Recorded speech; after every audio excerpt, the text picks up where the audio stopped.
We're 5 minutes late. Our last one ran 5 minutes over, obviously. I'd like to welcome you to the Town of Pownal Select Board meeting, April 24th, 2025 at 6:05 p.m. Let's call the meeting to order. Board member roll call. Carl Strohmeyer. Jeannie Alexander. Mike Gardner. Jamie Persky. You all rise for the Pledge of Allegiance, please. I pledge allegiance to the flag of the United States of America and to the republic for which it stands, one nation, under God, indivisible, with liberty and justice for all.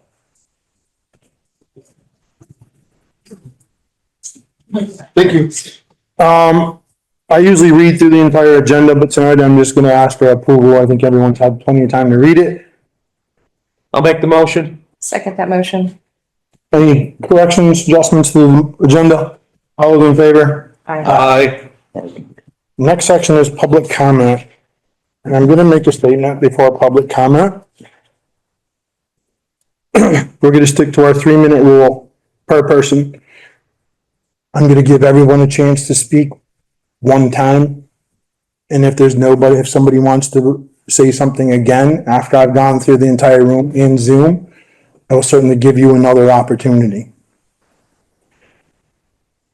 There will be no arguing or accusations in this room tonight. None. There'll be no interchange back and forth.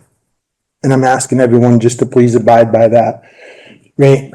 I would love to have everyone have their 3 minutes to state why you're here.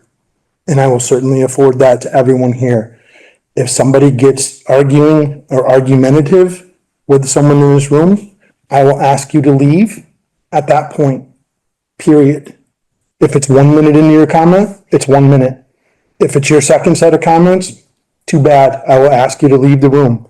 If you refuse and things get out of hand, we're going to have a recess and the room will be cleared and that will be the end.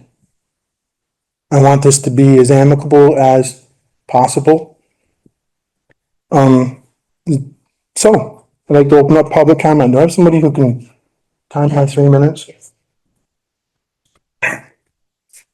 Jim Boutin. Oh, sorry. Would you, when you speak, please state your name. I'm sorry. I know most everyone in here, but I don't know everybody in here. So.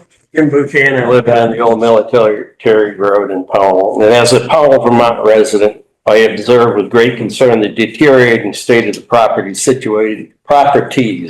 situating between Dollar General Store and Dion Snowshoe on Route 7. These properties are filled with accumulated bags of waste, refuse from previous tag sales, and unregistered vehicles. The issues transcend more aesthetics. The matter of a health hazard endangering our neighborhood and our community, and many of us have questions why this is permitted to continue.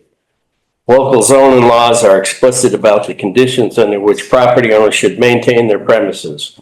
The tangible violation and negligence of these laws have left the properties in question as an eyesore and a potential risk for disease spread.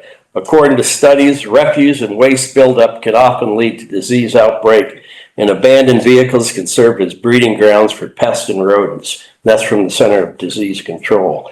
Our community prides itself on fostering a healthy and a scenic environment. Allowing such negligence to persist devalues the efforts each of us put into maintaining and enhancing what we love about Pownal. Therefore, this is a request to the Select Board of the Town of Pownal, Vermont to take immediate action on the issue. We call for the required cleanup of collected garbage, scattered junk from previous sales, and removal of unregistered vehicles in violation of our local zoning laws from these properties. Taking action only protects our health, not only protects ourselves, but preserves the integrity and charm of our beloved town. Preserve Pownal, please. Thank you. By the way, I put out a petition, and as to date, I have 229 signatures. And I'll leave those with you. We were able to print out. Copies. Okay. We were able to print that copy out. Thank you. Anybody else?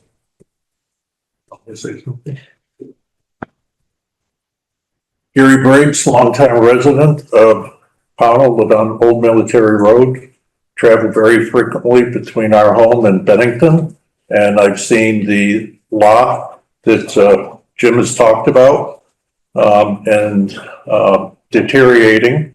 And after being away for this winter and coming back, I could not believe what I saw.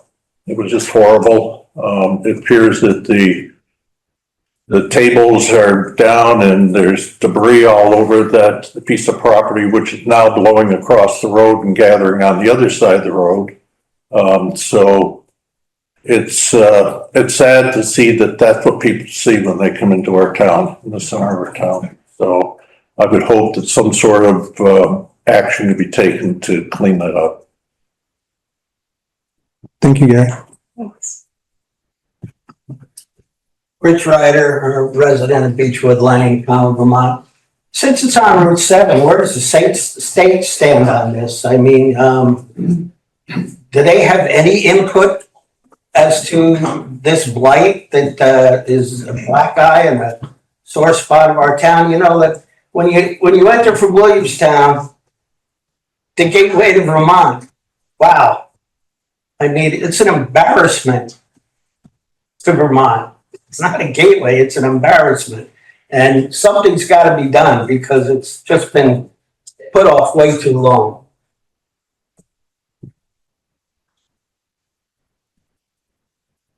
Jenny Dew, a resident of Pownal. I think that we could probably gather enough volunteers once we can get onto that property, and we can get that thing cleared out in a day with all of our trucks and hazmat suits, I suppose. But I, for one, would volunteer to help clean up. If there's a free dump day. Thank you. And I'd like the dump to be free for that day. Anybody else in the room? I just, I have not been to one of these meetings, and I have a comment, but it's on something that's coming up later. Is there another time to speak on that, or it's now just the time? There's another time. Anybody else in the room care to speak on public comment? Any issue, doesn't matter if it's this issue or any public comment in general. Well, I will stand up again. Well, let me, Well, my 3 minutes. Hi, I'm all clear out of North Pownal right here. A little over a week, we have an event coming up here that's gonna draw people to town. I don't know if it's gonna bring in 50 or 500, but gonna have people coming through for the 250th expedition to Fort Ticonderoga that we're planning. And it would be nice if we made the best impression with that. I felt moved today to go out and personally do something. I went up on the property and started picking up trash along the road, and there's a Green Up Vermont bag full of stuff up there now. So I'm willing to help and, do what I can do, but a few more Green Up bags aren't going to do it. So, but whatever I can do, if I can offer assistance, if I can have sweat equity and help out with that, or whatever I can do, I'd be happy to volunteer to help. Thank you, Paul. Thank you. hold on 1 second, I'm just making some notes, sorry.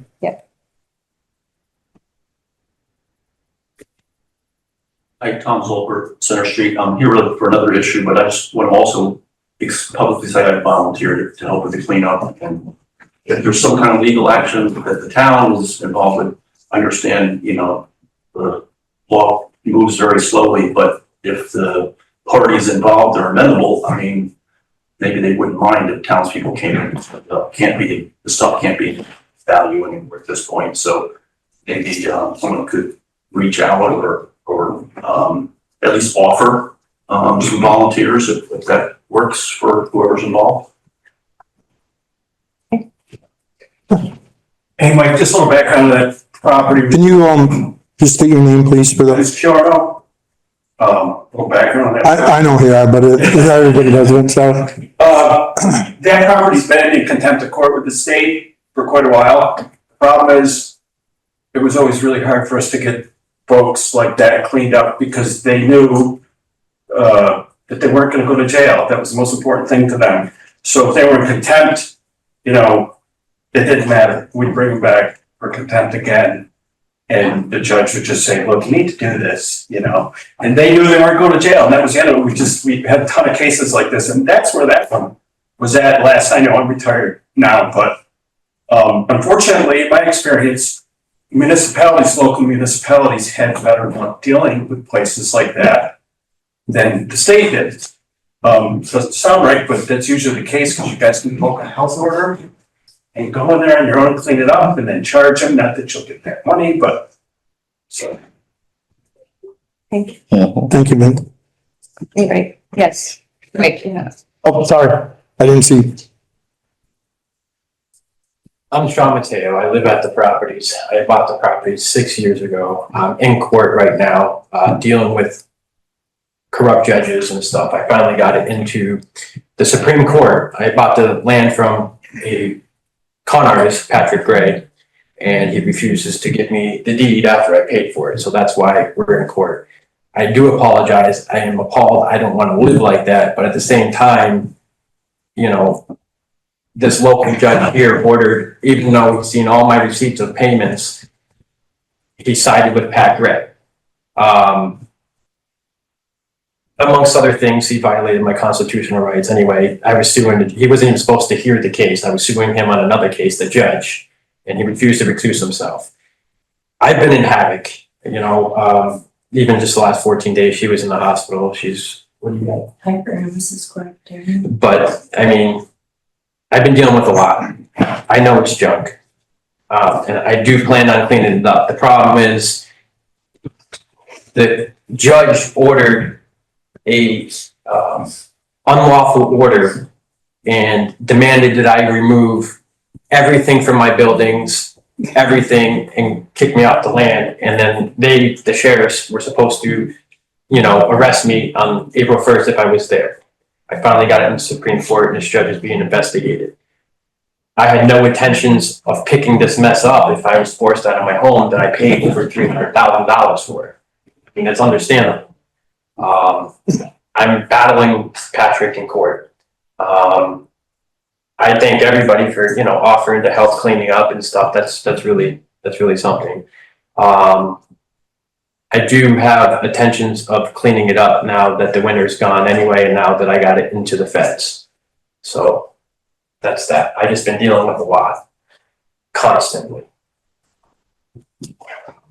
Sean, can I ask you a Yes, ma'am. question? Yeah, first, I appreciate you coming here. Like, I saw the article too and the banner, and so I appreciate your being willing to be here with your neighbors. Because town was small enough that we're each other's neighbor. And it does sound like that you are going through it right now. And I think if I were in your position, and that would feel overwhelming to me. Like, if you're not well, right, it feels overwhelming. I get it. And we do have people offering to clean up. So what I would ask, there's nothing in the buildings or anything else, just what's on the outside and the stuff that you can see and identify and say, yeah, I get it. If we can organize folks that are happy to help, I'm happy to be in contact with you directly. I can give you my number. Could I help organize something with you all and get some folks down there to clean it up? Absolutely. A couple things to add though. Yeah. So Patrick Gray illegally put those vehicles there. Those are not mine. As you can see, I removed all my personal vehicles. Gotcha. You know, all my cars are registered anyway. Okay, The only thing that's there is my car and my motorcycle, and they're both registered. gotcha. I'm charging Pat $25 a day since he dropped each and one of those cars off. And one of them's stolen, Mhm. but the police can't do nothing with it. You know what I mean? But yet it's on the land and he dropped it off. I There's will, no house full of garbage. Right, It is the flea market stuff, and Yep. I did tell people on Facebook to come and grab some stuff if they wanted it, because there was still a lot of good stuff. They completely trashed it. Yeah. In like 3 days, they flipped tables, they took table, they took this. So it was this, you know, now too, but absolutely. okay, I get that. can I give you my number? Yes, ma'am. Cool. I just think it's easier if we can work together. I'll do it. Thank you. Ash, is there any more comment in the room? I think we had one in the back. Nope. I came here actually on a different matter. I was forwarded, an article from a source that I don't know what it came from that was very defamatory to one of our current select people, and it disturbed the heck out of me.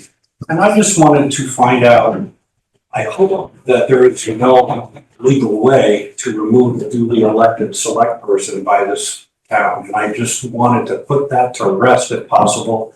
I thought it was very sad to read that article, and I hope we don't have any more junk like that we have to look at. To put one of your concerns to rest, to be removed from the select board, you almost have to die.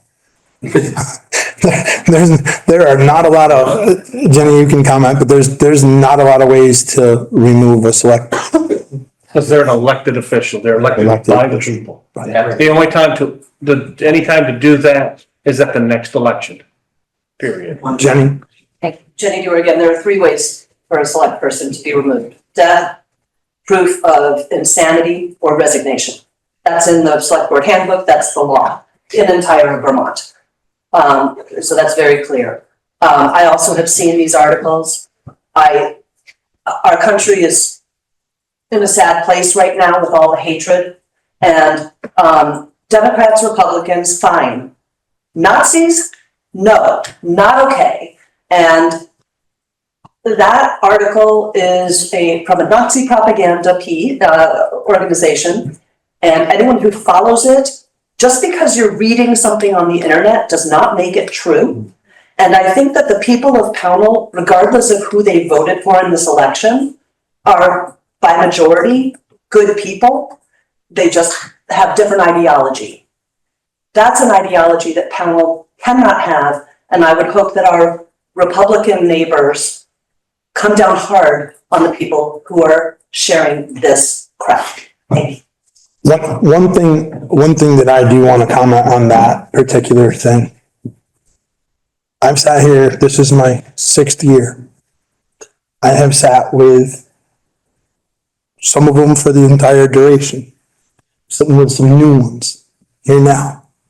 Jamie's a little bit longer than I am here, but I will say that I have never sat on this board with any individual who did not have any agenda other than what was best for the town of Pownal. Not what's best for you or you or you or you or any of us. What's best for the entire town. And that includes the board that I'm sitting on now.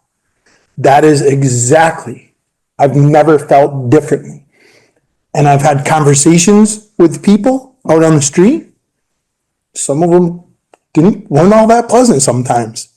But they still, even then, we were still able to come to an agreement that we all want what's best for the town of Pownal. That's why everyone's in this room. Because you feel that your comment, that's what you feel. The comment on the property on Route 7, that's why there's other people in here.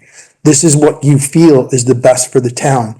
That's what this current board feels, and every board that I've sat on, period. And the employees that work in this building, that's all they care about, is what's best for the town of Pownal.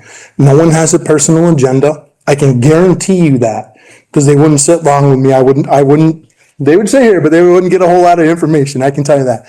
We're all here for the same reason. We're all here for every single person who lives in this town. Sean? I really don't know what you guys are talking about in that aspect. I'm sure you'll explain it later on. No, I don't think it needs. it doesn't need an explanation. Related. No? I'm sorry, but Oh, sorry, Nathan Bell, I just wanted, thanks for that, Mike, and yeah, I just wanted to kind of reinforce it's really easy to throw stones and to criticize, but I just wanted to thank all of you for doing the work that you do, because clearly there are not a lot of people that have the time to do it, and we're really just lucky to have all of you on board, and we really do support you, and yeah, just for anybody who is critiquing, I just want to reinforce that, yeah, I really do believe all of these folks have their hearts in the right place, even when I disagree with them. So thank you all. Yeah. Do we have any on Zoom, you know?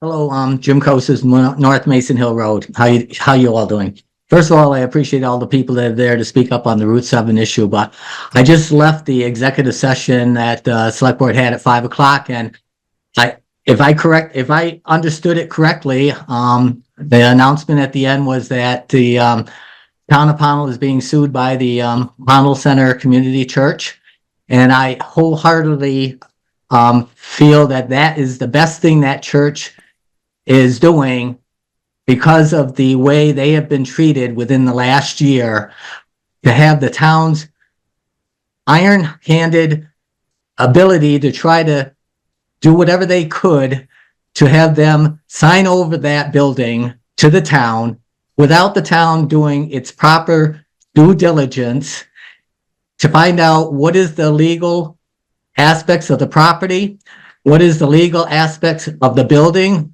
who built all the buildings.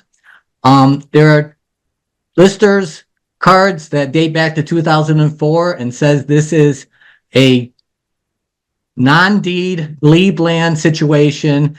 At that point, it was the old town office and the church. Now, all of a sudden, we have a current lister card that says now the property involved is the old town office, the church, and all the other property around that whole area. And I just think the town has not done its due diligence, but has used every tactic that it could do to almost take a situation like eminent domain of a church organization that has been there for many, many years, that has maintained that building the best of their ability, and now they're being hindered not to paint it because, first of all, they're being told it's in a historical area and they have to get the permission of the town. Hogwash. Now they're being told that possibly there's a situation with insurance. Hogwash. This all started because of a letter to the church saying that the town owns that building without the necessary knowledge. And I just think it's time now that the town works together with the people of this town, and as Mike just said, for the people of this town, and not pick on this church. And unfortunately, it's come to this point, but I give them a lot of credit to now stand up on their own, and I hope you guys all have a good night. Thank you. Thank you. Thank you, Jim. Anyone else on Zoom? Gary? So, Gary Briggs, sorry, I'll announce it. Not everybody can. in person. So where do we stand on the removal or trying to clean up that piece of property? I think we just had a conversation where those of us who are willing to volunteer will connect directly, Mr. Mateo and I, and we can get volunteers together and we can help him clean that up. I'd like to make an announcement when we're all done with public comment on what I'd like to see done. Okay. I wanted to give public I comment. wouldn't know to be able to proceed. But I wanted to give everyone a chance to speak before I Okay. said anything. I try to do that. Jim? I'm really happy to hear people volunteer to get down there. I just want to be on that list as well. Okay. But I would like to see it is included on the future agendas, updates as well, so that we can stay on top of the situation. Yeah. Definitely put my name. I'll help out. Okay. Thank you. Any more comment in the room? Volunteer. No, you're welcome to volunteer, pulling down. Okay. Jenny, do you have a comment or just, okay. What's yours? Go ahead. Any more comments? They had a comment on something else. No, behind you. I got one here. Okay, sorry. Rich Ryder again. Has the town fined him? The owner, not you, obviously. Yes. But has he been fined in the past? Has he paid anything?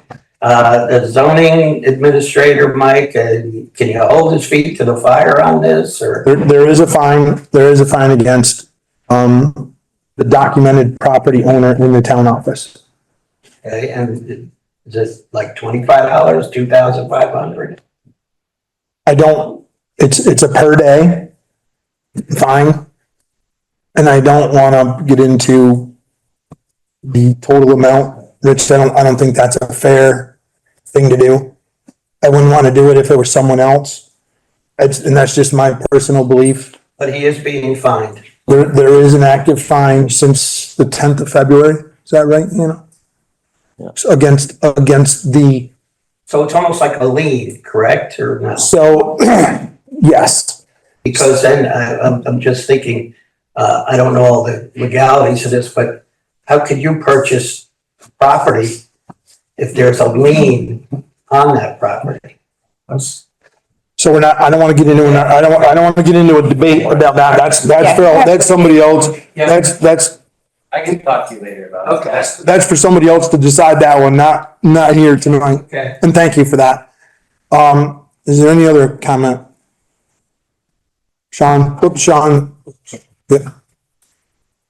I have seen new stuff being dumped there too, so I think either Willard or Patrick has been dumping more stuff there. And that's fine. We'll see if we can address that too. Sir, in the back. So I just want to add, to what some others are saying about this defamatory article. That's principally why I came tonight. And I would just urge, if there's someone who is somehow convinced by this thing, that this is something to worry about, let's get to know each other first, rather than relying on something like that. I mean, come to some meetings, observe, or just personally get to know someone. Simple conversation. Simple conversations. Simple conversation. That's where to start. Okay. I do appreciate, I want to say, this sense of community in this room. And I think that's pretty remarkable. There's a lot going on tonight. There's the article, there's the property, and so we have a room full of people, all of whom don't agree right now, people who've come in with some emotions, and yet we still have a sense of community that says, let's have conversations, let's work together. And that's one of the reasons why I am committed to serving this town, is because people do have conversations and people are committed to the common good. And so thank you to everyone who came tonight. I mean, it's your town. Any more comments? Anybody on Zoom, Hannah, that would like a comment? No. So I heard, the defamatory comment, I'm not gonna address that at all. I think we addressed it already, and that's where I'm gonna leave that. The public comments on the property and the volunteers for cleanup. Jeannie has, volunteered to reach out or work with, the tenant of the property. You give your email, maybe give her email. Yeah, Yes. and, she'll give you her email address as well. Mr. Klinger had an incredibly important point, if you ask me, and thank you for bringing that up. Next Saturday is a huge celebration, hopefully, for the town of Pownal. It's our 250th celebration. There's been an incredible amount of planning that's gone into this, and a lot of effort by a lot of people. I would love to organize a cleanup, and I will be at the head of that class to organize a cleanup of that property. I don't think that any of us are looking, although it would be wonderful to have the campers and all of that stuff removed. I think if we were able to get in there and remove all of the debris, for lack of a better term, I don't know what else to call it. I'm gonna be honest. If we were able to organize something where we could get in there and clean up the debris along Route 7 that's visible, I think it goes a long way with everyone that's sitting in this room. I have 229 signatures. So when you say there's a sense of community and there's a sense of, most of them aren't here, I knew. It's huge. We do have a sense of community, and I think we could get that cleaned up without a lot of trouble by next Saturday, so that we do look respectable when people, and if we get 5 people, we get 5 people, but whoever comes to what's happening next Saturday right here, I think if we can make that impression, I think it goes a long way. It sounds like Mr. Mateo is willing to work with that. I will reach out to Patrick tomorrow, and because he is involved, one way or the other, right? I mean, he's officially, technically, as of right now, the court-appointed owner of the property. I will reach out to him personally tomorrow. And, we'll see where we can go with this, but I think we can make it happen. I'm incredibly confident that we as a town and community can make this happen. Sure, Rich. Would the town be willing to provide a dump truck, to put the bags of stuff in? I mean, it's fine to clean it up, but what are we gonna do with it? Give us a couple days. I think, I've been sitting here thinking about this back and A couple days. So I think I have 3 other board members sitting here with me right now. I think, it's up to us, but I'm gonna give one more chance for a comment back there, but it's up to us to make a decision on that, and I think right now is the time. Tonight, while you're sitting.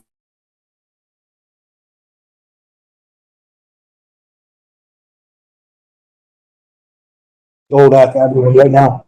Agreed. So, I just was gonna ask, how do we find out, where do I look to find out when this is gonna happen? How are we gonna communicate? good question. I think an easy way to like communicate directly is on the town website, and we could also post. I mean, I can also put up a sign-up sheet. If folks will leave their email address, phone number, we can email you directly, but we will announce this. Obviously, we're gonna move quickly since we're trying to get this before Saturday. If Mr. Mateo can reach out to me, if you wanna text me, we'll talk and I can come out like tomorrow or Saturday and we can look around and you can sort of tell me this and not that. And then we can make this happen next week. I might just suggest that if you posted it on Front Porch Forum, I bet you'd get 100 people there. Brilliant, okay. Good idea. That's a Great idea. Thank you. David, Dave Lowe, and let's not forget just conveniently that Saturday is also Green Up Day, which is a whole big state initiative, and let's play right into that and green it all up. I agree. Green up bags at the library that we can grab and use. Jenny, do you have something? Yeah, so this petition started yesterday, or at least, that's when I got it. Yeah, like Wednesday, I think, And it Monday. Monday. very quickly filled up, and it's with change.org, right? Is that what you use? Yes. Do you, I wonder if you have access to the emails of the people who signed the petition to do a direct mail to them?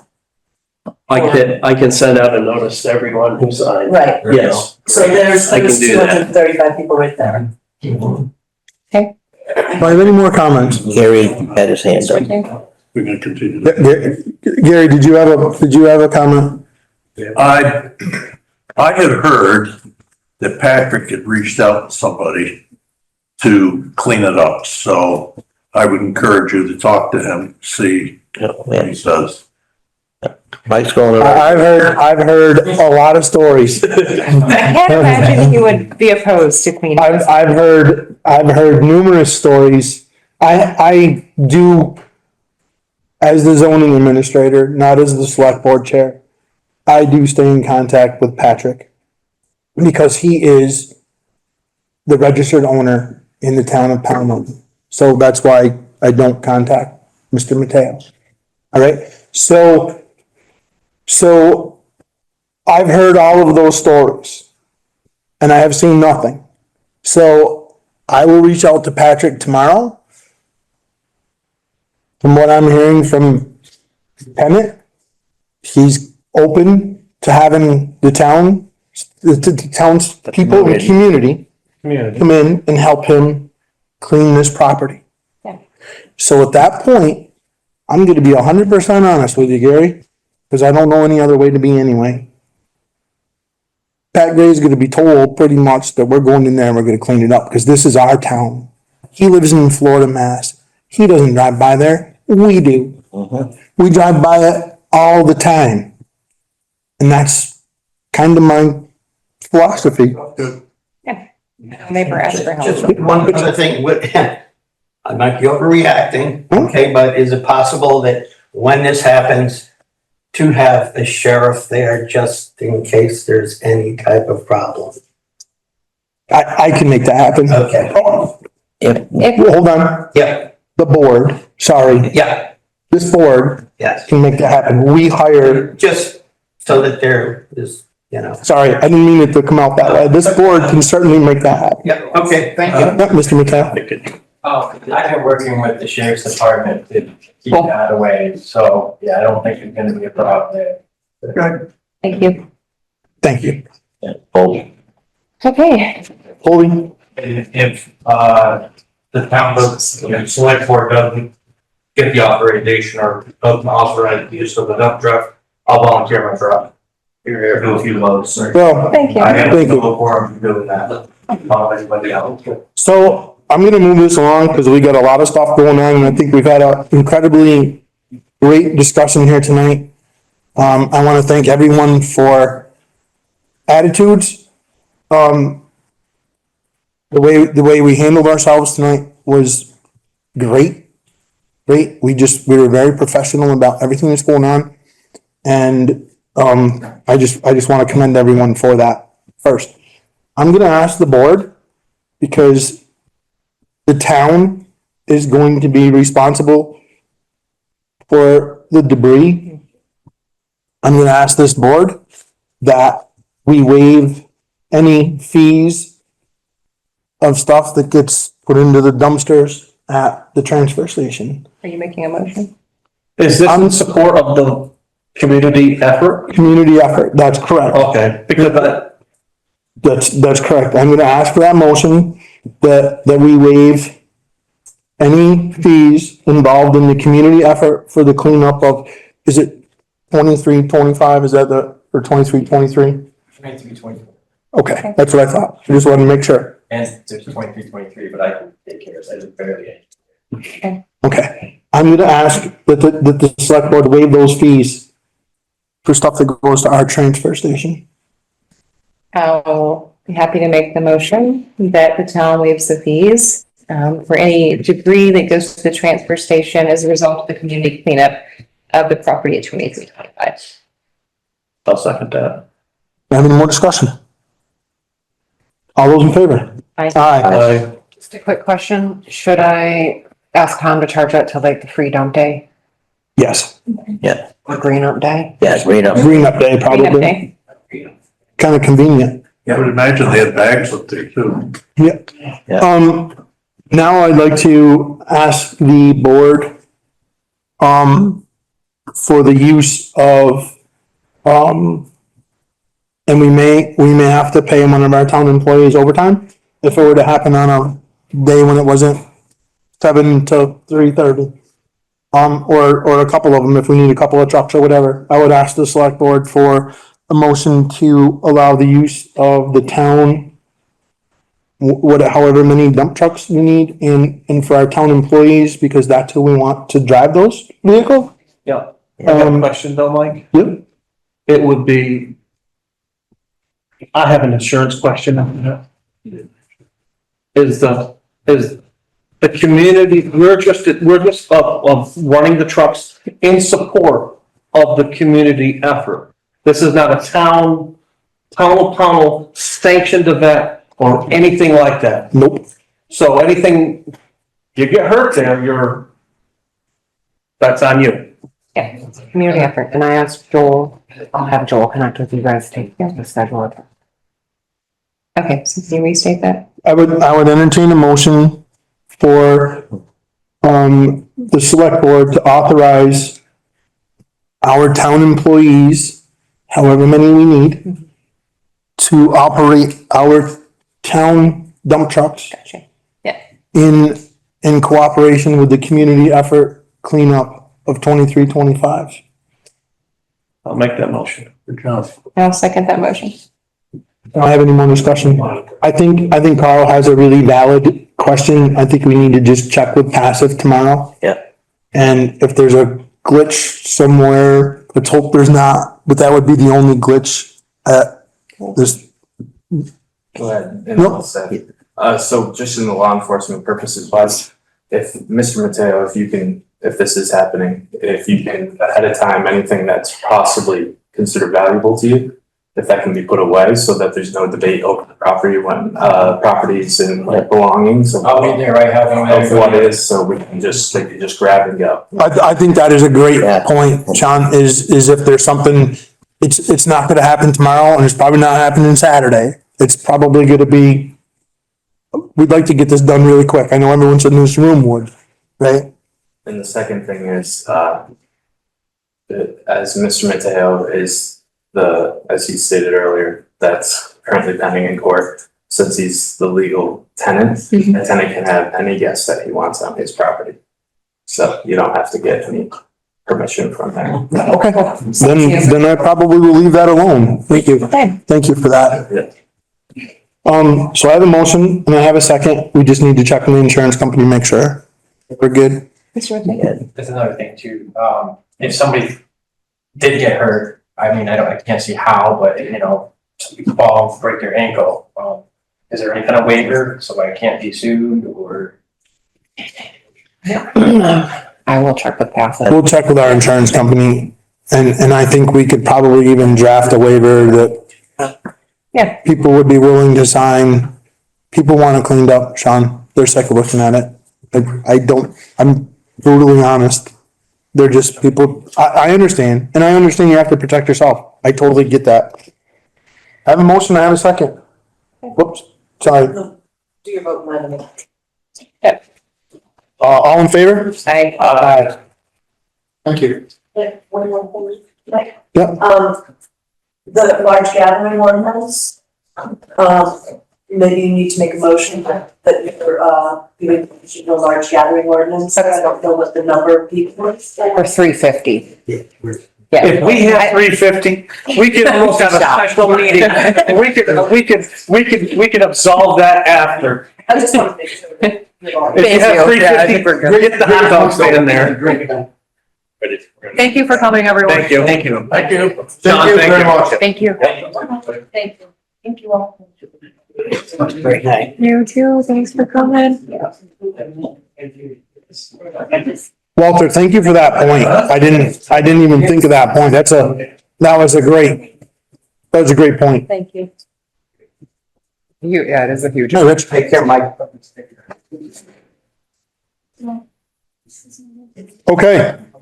Approval of minutes, April 10th, 2025. Don't move. Do I have a second? Second. Any corrections? All in favor? Abstain. April 17th, 2025, special select board meeting. Don't move. Second. Any corrections? All in favor? Aye. Aye. Warrants, accounts payable, April 18th, $20,712.13. Don't move. Second. All those in favor? Aye. Aye. Accounts payable, April 25th, $33,230. Don't move. Second. All those in favor? Aye. Payroll, April 18th, $11,667.89. Don't move. Second. Any questions? All those in favor? Aye. Aye. Payroll, April 25th, $10,737.10. Don't move. Second. All those in favor? Aye. Correspondence. We have one from Ellen, our delinquent tax collector. This is to the Board of Selectmen. I'm requesting your approval to contact attorney Kevin O'Toole to start tax sale proceedings on an estimated 9 parcels. There are a majority of mobile homes in the sale. She does understand that the town of Pownal will not be a minimum bidder on these mobile homes, but she still needs to go through the process. These unlimited. The laws for the tax sale have changed, which has made it more difficult to do so. There were 20 parcels to start. However, with payment plans in place, the list has been reduced. So this is more of like to inform you, but she always Yes. Approval. FYI. Let's make a motion to our delinquent tax collector, the approval to contact the attorney to start the process. Second that. All in favor? Aye. tobacco and second-class license applications, and we don't have any excess weight permits. We don't have access weight permits and I collected the selling of tobacco. Thank you for pointing that out to me so long later. Really sorry I messed it up.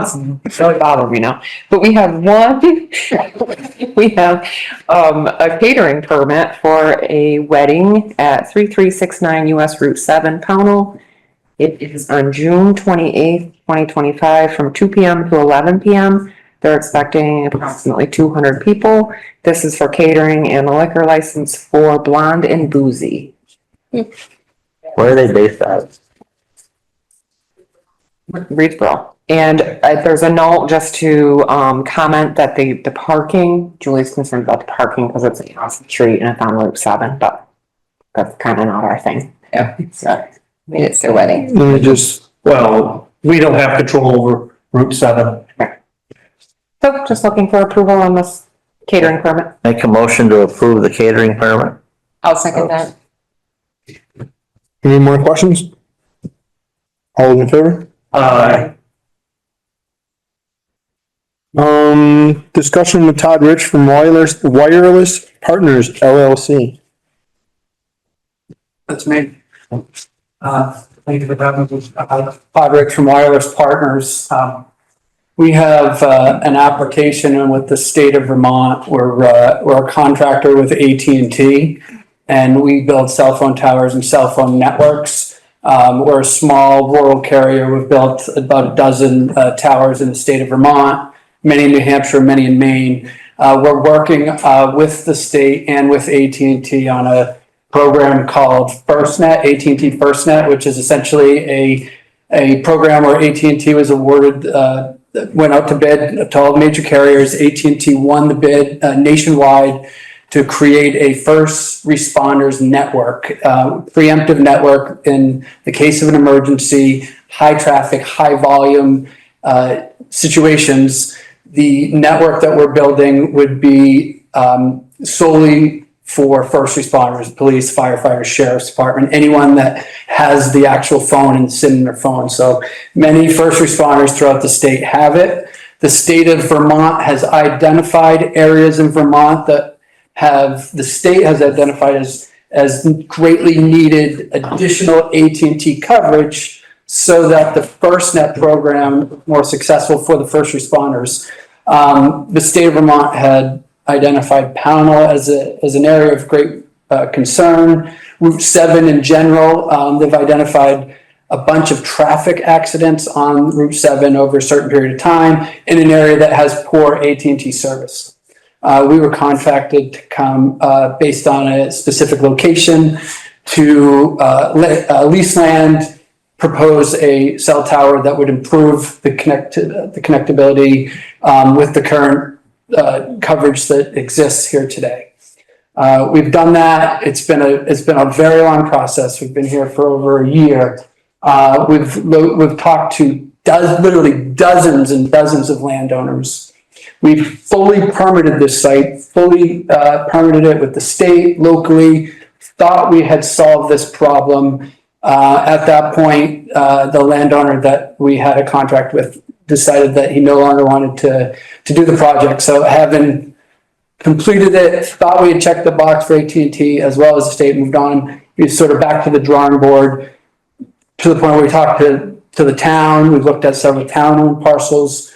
Every time we get a willing landlord, we also need to make sure that it works for AT&T's engineering. So in certain cases, we had landlords that weren't willing. In other cases, we had willing landlords where the engineering wouldn't work. So we've really jumped around on both sides of Route 7. We found a willing landlord. We found a site on his property that he was willing to lease us land. We proposed with the state of Vermont, we put all our permits in, which was a considerable amount of effort and time. And then we've had we have had some concerns from the town and from some of ours. So we take that very, very seriously. We know this is your town. We take our project serious and we take and we really believe in what we're doing, but we understand this is, we're here. This is not my town. So when we put a permit in front of you guys as citizens, we certainly want to try to work with you, and we're not here to just, shove this down your throat or try to just kind of push it by you if there are concerns. So given that there was some serious concerns, we've gone ahead and completely redesigned. So we've made, with the state who has our materials and would love the permit today, but it's going to delay us to redesign this completely. We've reduced the height of this tower substantially. We've got approvals on that reduction. We've completely changed the design and we've changed the color pattern. Now, I don't know if that's going to make everybody happy, and oftentimes doesn't make everyone happy, but it's the effort we're willing to do to try to get the project pushed through and to try to make, try to move this forward. The design that we picked is the exact same height and design as the current tower that's in the town. So we kind of just said, if there's already been a tower permitted, maybe we should take a look at that and kind of go more with that design. Typically, what we do as tower developers is we design towers at 190 feet. And the reason why we do that is anything over 200 feet is automatically lit. Doesn't matter where it is. If it's 100 feet and 1 inch has to have a light. So we never want to have a light because that's obviously the visible impediment. So everything we design is 190 feet. And the reason why we do that is simply just to maximize our coverage. And obviously no one wants to look at a tower, but if you're going to look at it, you might as well just have that asset benefiting you guys as residents. If you're out chopping wood on your ATV, snowmobile, whatever, we want to maximize the coverage. So we don't want to just build this because it looks bad or it's in your way. We try to maximize the engineering coverage. We've been able to reduce that. We've minimized our coverage, but we still have coverage enough so that the tower that we're building will talk to the existing AT&T tower, which is really important engineering wise. As you're driving down the street, it's called a handoff so that you don't drop a call. So engineering wise, it was really important that we could reduce the height and still get the coverage. So I wanted to come here, answer questions. I know there's some people that aren't happy with it. We do have, my counsel here is in Vermont, every other state we ever do any businesses, I can pull permits, I can do anything with engineering drawings. In the state of Vermont, it's totally different. We have to have an attorney to do a lot of the stuff that we do. So I'm not bringing an attorney in because I'm worried about the legal aspect of it, but more so because he's an expert in the process in the state of Vermont. So we're, Will Dodge is online here, but he has some photo sends. I just wanted to share what the tower looked like previously designed, what it will look like today, and then certainly answer any questions. I can also share a bunch of the locations we looked at. I mean, if it helps, answer any questions as to where we went. The other piece of that, I offered I spoke with Mike on the phone because I wanted to make sure I was on the agenda and I could be here. And way back when we had the original site permitted, I was working with some volunteer firemen and the town, and we had offered up space for the town's two-way. I was told, and we do this every town, we're just a small little company. When we build assets, we need certain locations for the cellular equipment, and there's a bunch of locations available at no charge for two-way equipment, maybe a dump truck or a school bus, or even more importantly, the sheriff's department or any sort of two-way services you may need. So we offered that up to the town, and we're still good on that. We still want to offer that up to the town. With our reduction in height from 190 feet to 120 feet, we still need to make sure we can broadcast our cellular service from that tower. But as we've offered it up, one thing, not to interrupt you, in your train of thought, one thing that I do want to make crystal clear though, is that I was aware of your company offering stuff to the town or the fire departments well before we had a conversation. Absolutely. Because your first landowner is a good friend of mine, so I was 100%. well aware of before we had that conversation. I don't want that to sound like you offered that to me to make it a selling Yeah, point, so- because I was well aware of it before we had any conversations whatsoever. So the only reason why I bring this up, so I offered that from day one. Day one. With any landowner. And then we ended up on a landowner, that landowner and I had conversations about, hey, we've got some space here, let's solve this problem. And now with the reduction in height, we're still offering up space, it's just gonna be at a lower height, and if it solves your problem, it's still available and still there. And we just do that because we're here, it's easy for us to do. And if it helps, you've got an asset and it could be a benefit to the town. But more importantly, I'm really here to just say that this is, I'm the messenger. You can shoot the messenger, but in a sense, I'm here to answer questions and understand that there are people that aren't happy with this project, but we have gone through great lengths to try to make everyone happy, and it doesn't always work, and it's nothing personal, and I'm here, So I think one thing that, right, the height reduction, you dropped your height 70 feet, Yeah, right? yeah. If I heard the numbers correctly. You've changed the color to what? Yeah, so before it was just galvanized stainless steel, which is just easy to maintain, it doesn't rust, it is a little bit reflective in sunlight. So we're going to paint it brown. So when I was just driving in this road, you can see the tower up on Man Hill and it kind of sticks up. It's a 120-foot tower. To me, it's not an eyesore, but you certainly know where it is and you can see it. The reason, if that was painted brown, in my opinion, it still sticks up and you still see it. The background of the site that we're building is, another 1,000 feet of earth and mountains behind it. So we feel that the color would help it blend in. And that's really the reason why we're doing it. It does require more maintenance and more costs, but again, it helps with the visual impact. And we think that's important. So that's the design change that we've made. And I think these are all concerns that your company and AT&T or whatever heard, right? I mean, that we have the opportunity to try to push through with the original design. And if it was an engineering situation where we couldn't reduce it and we had to push through and the state was asking us to push through, maybe we were here trying to push that through. We didn't want that. We were able to go back and really roll up our sleeves and say, what can we do to change this, to try to help out with, still get the coverage. Super important that if someone has an accident on Route 7, that cell phone works, right? So that's the biggest thing for the first responders. If they're chasing someone on a snowmobile, there's certain coverage that we want to work. So we sent that back to AT&T with the reduction, and they said this, and they checked with the state, and this is the coverage that they think's adequate. It still works. Another reason why the design, typically we try to, if we're going to build a big tower, you design it for other people to come along such that I leave and now someone from Verizon shows up and say, we want to put another 120-foot tower right next to his. And T-Mobile shows up and they're right next to that. In this case, in this town, it's already being serviced by T-Mobile and Verizon, and the cupolas of some barns that can't fit our equipment. And if it could fit our equipment, where our other sites are, the engineering doesn't work because they don't talk because it becomes too low. So. Question, the tower is gonna be below the ridge line?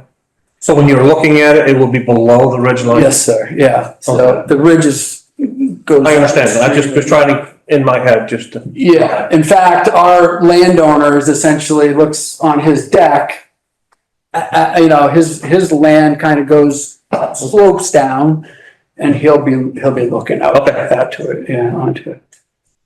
No. Yeah, I think, are you, No, it's not true. well, hold on, are you done with your presentation? Yeah, I'm happy to answer any questions. If you would like to see photos, if you'd like to see. Does anybody on the board want to see photos? I'd like to see the Of photo. the new design, yeah. Of the new design, because I haven't seen the old design. Please render. Mr. Chair, my name's Will Dodge. I'm Hello. working with Todd. grandson of 2 lifelong Pownalers, so very familiar with your town and. We've worked together on the DRB. Exactly. Nice to see you again. Good to see you. I have a couple, I can show you briefly. I think I can share my screen if that's okay. And first I'll show you just the design. So what Rising Tide was originally proposing was this tower. It's as Todd explained, a lattice tower. So you can see through it, but it's kind of gray. This was at 190 feet. And then you had multiple antennas going all the way up to it, lightning rod on top. You can see the tree line there is 73 feet. What we're proposing to do now is reduce it pretty dramatically so that it's basically a slender monopole painted brown, and that includes all the antennas and the tower mounted equipment. It's still got a lightning rod on top, but it's basically 120 feet and much reduced in terms of the number. The state requires us to design it for future carriers. So that's one of the state of Vermont's requirements. So again, they don't want tower after tower after tower. So we show future carrier, but at the original design, we just have AT&T FirstNet at the top. Question. And I've got, let me just briefly show you, because I think this will be helpful to kind of get at what Todd was explaining before. This was a balloon test that was taken back in December. This is from Bee Hill Road. I think, wait, let me make sure that you can see that, first of all, if I share that. Can you see that okay, that picture? Yep. Okay, so you see in the picture, and this is hard to do because this is taken from about 1.5 miles away. And you can see in the picture, if I zoom into it, you can see where that balloon is kind of floating above above where the proposed location is on the McDonald property. And so you can see that even at 190 feet, that's where that balloon was flown. It's not going to go stick up the ridgeline. But in the original proposal we did, this is kind of what the tower would look like from that location. So sticking up pretty far, but still helped by the fact that it's got this background. But in the new simulations, when you were at 120 feet, what that tower looks like is it's barely, and it's tough to see because it's so far away, but it's barely peeking up against the trees, and you have those arrays of antennas all painted brown. So, Will, the question, sorry to interrupt, but the question is where that photo is from, and I believe you said Bee Hill Road. I think it's Church. Correct. It had.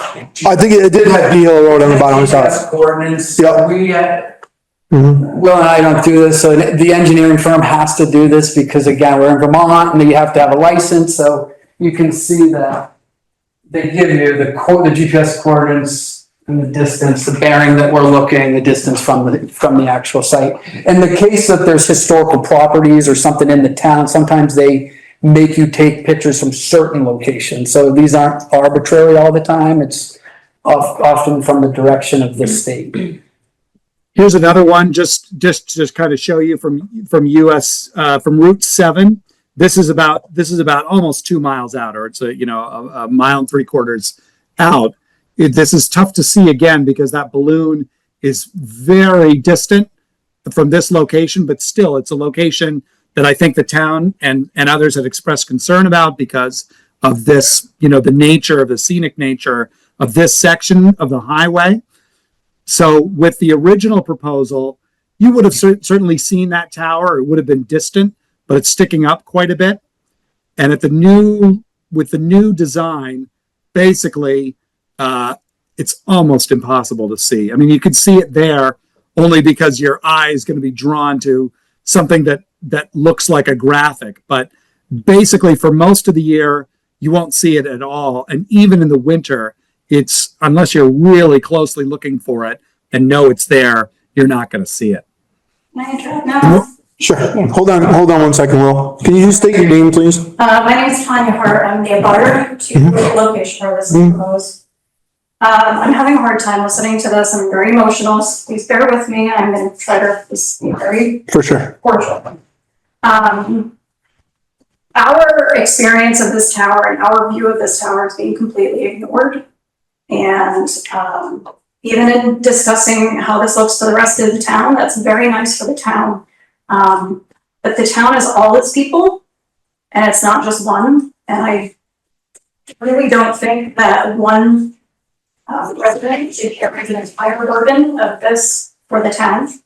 I think as a community, we all should carry this burden of a tower, and we should all work together to find a place that works for, most people. This does work for most people. However, aside from it being visible or not visible, or how I feel about it, it does violate zoning. There is a telecom bylaw in place. It says the towers cannot be 20 feet above the trees. This is more than 20 feet above the tree canopy. The town select board is responsible for upholding zoning bylaws to protect the people, their safety, their properties. And I just ask that the town please uphold your bylaws that are in place. This is very emotional for me. I'm sorry, I'm trying to keep it together, but we moved here 3 years ago, and 2 young boys, and we picked Pownal because it's beautiful. And we worked very hard and put our life savings into our home, and we knocked down trees and have a stunning view of your town. And it's very peaceful to us. And if I have to sit at my dining room table and look out my window at a tower, which I do because there's no photos to represent my view and my experience of this tower, it's out of every window in the front of my house. Every single window is from my deck and my fire pit and my yard and where I play catch with my boys. It's inescapable for our family. It will completely destroy what we fell in love with about our property. So again, aside from what everyone else can see, this is our experience. And I really, really respectfully ask the select board to uphold their bylaws.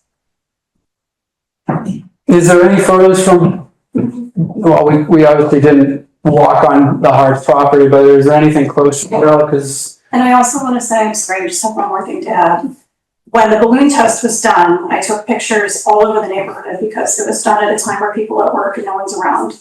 I drove to the neighbor's house, the landowner, were putting the tower in on the store, so the balloon was up.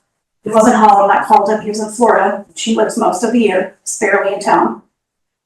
I could not see the balloon except for the bottom of his driveway, and that was when it was 190 feet. So at this point, there's no way he can see it from his property. And I would like to see a photo of the property. Yeah, no, it's definitely visible. I mean, I don't, certainly not here to argue with residents of the town. And I understand. We're not here to argue, but I'm just saying. We know that the Harts were more than willing to offer up several locations on their land. It didn't work. It was after we offered to originally work with them, they weren't interested. And then when we went to McDonald's, they did offer several locations.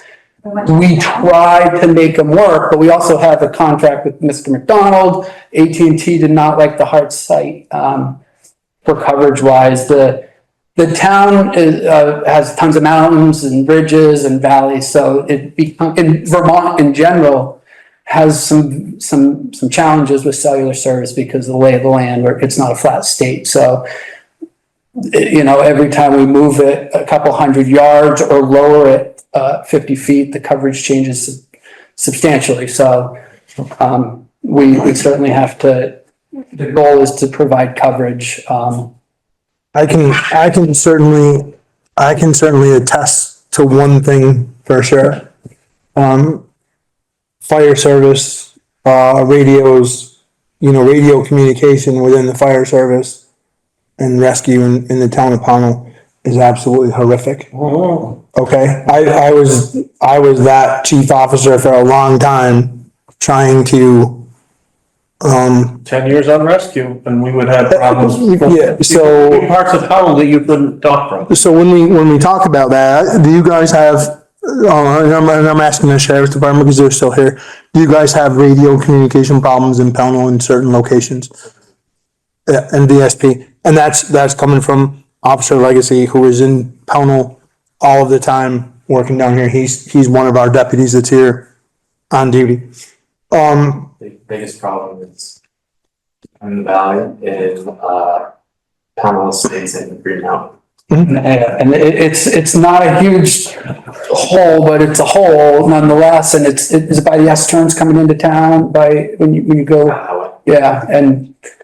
Can I ask a couple questions, please? Sure. Just two things. Sure. Just say your name, please, Vincent. and sorry. But just so everybody's aware, I have a camp above Kindness property. Did we speak on the phone? Yeah. Yeah. At 190 feet, definitely in front of me.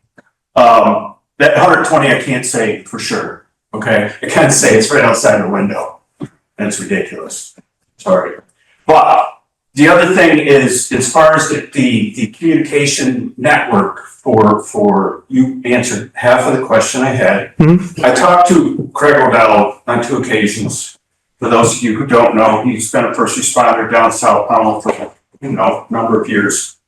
Rescue squad, fire department. He told me he has no issues. So I don't know, I shouldn't say I don't understand, but so apparently there's, you guys are up here, whatever, you're in 2 separate places, and you're saying you do have issues. I can name you, Vince, I can name you 20 places in this town. Right. I believe you, but what I don't I understand understand. is, he's down there, he says he doesn't have, he has had, Craig, he tells it like it is.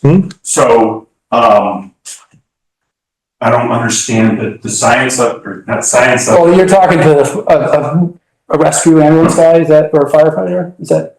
Cause we're building, so we're willing to help, and when we build this asset, you get a location free of charge for as long as it's there to help with your 2-way. We're building cellular for the state, which is AT&T FirstNet, and that definitely has a hole, and I mean, that's not even arguable at that point. But for the purpose of putting that tower down there, I would assume, from what I read in the petition, was to cover from Route 346 down to Simon's Road in Williamstown, is that correct? That's what it said on the petition. Well, it doesn't anymore, but no, so it has nothing to do with covering any part of Massachusetts or Williamstown. Right, okay, Yeah, that's fine, I wouldn't. But, and I don't know the name of the roads because I'm not a local, but certainly. Right, But at the time, it may have covered that far. Right, but the purpose, right, okay, it stated from 346 south. Yeah. So I didn't understand why it included Massachusetts either. Yeah, it's probably just, I mean, Right. there's. So we're talking about that specific area, so which says to me, is that, would that actually help you up here? I don't know. I mean, that doesn't make sense to me. It wouldn't help us up here, it's the whole. Well, I don't understand, and I'm not gonna sit here and claim to understand how they work, right? And I don't have AT&T, I have Verizon. Okay? But I know that when I drive from Bennington to Pownal with Verizon, on Bluetooth, I never talk on my phone when I'm driving. So, there's certain areas where I lose coverage, and there's a Verizon tower on Carpenter Hill. There's one on Mount Anthony. There's one on Man Hill. I believe there's one on, I believe it's a Verizon tower on, up near Crow Hill, actually. The farm is. Yeah, the Man Hill one. That's our, Mary, yeah. Yours is, you bought the Harsh property from Mary?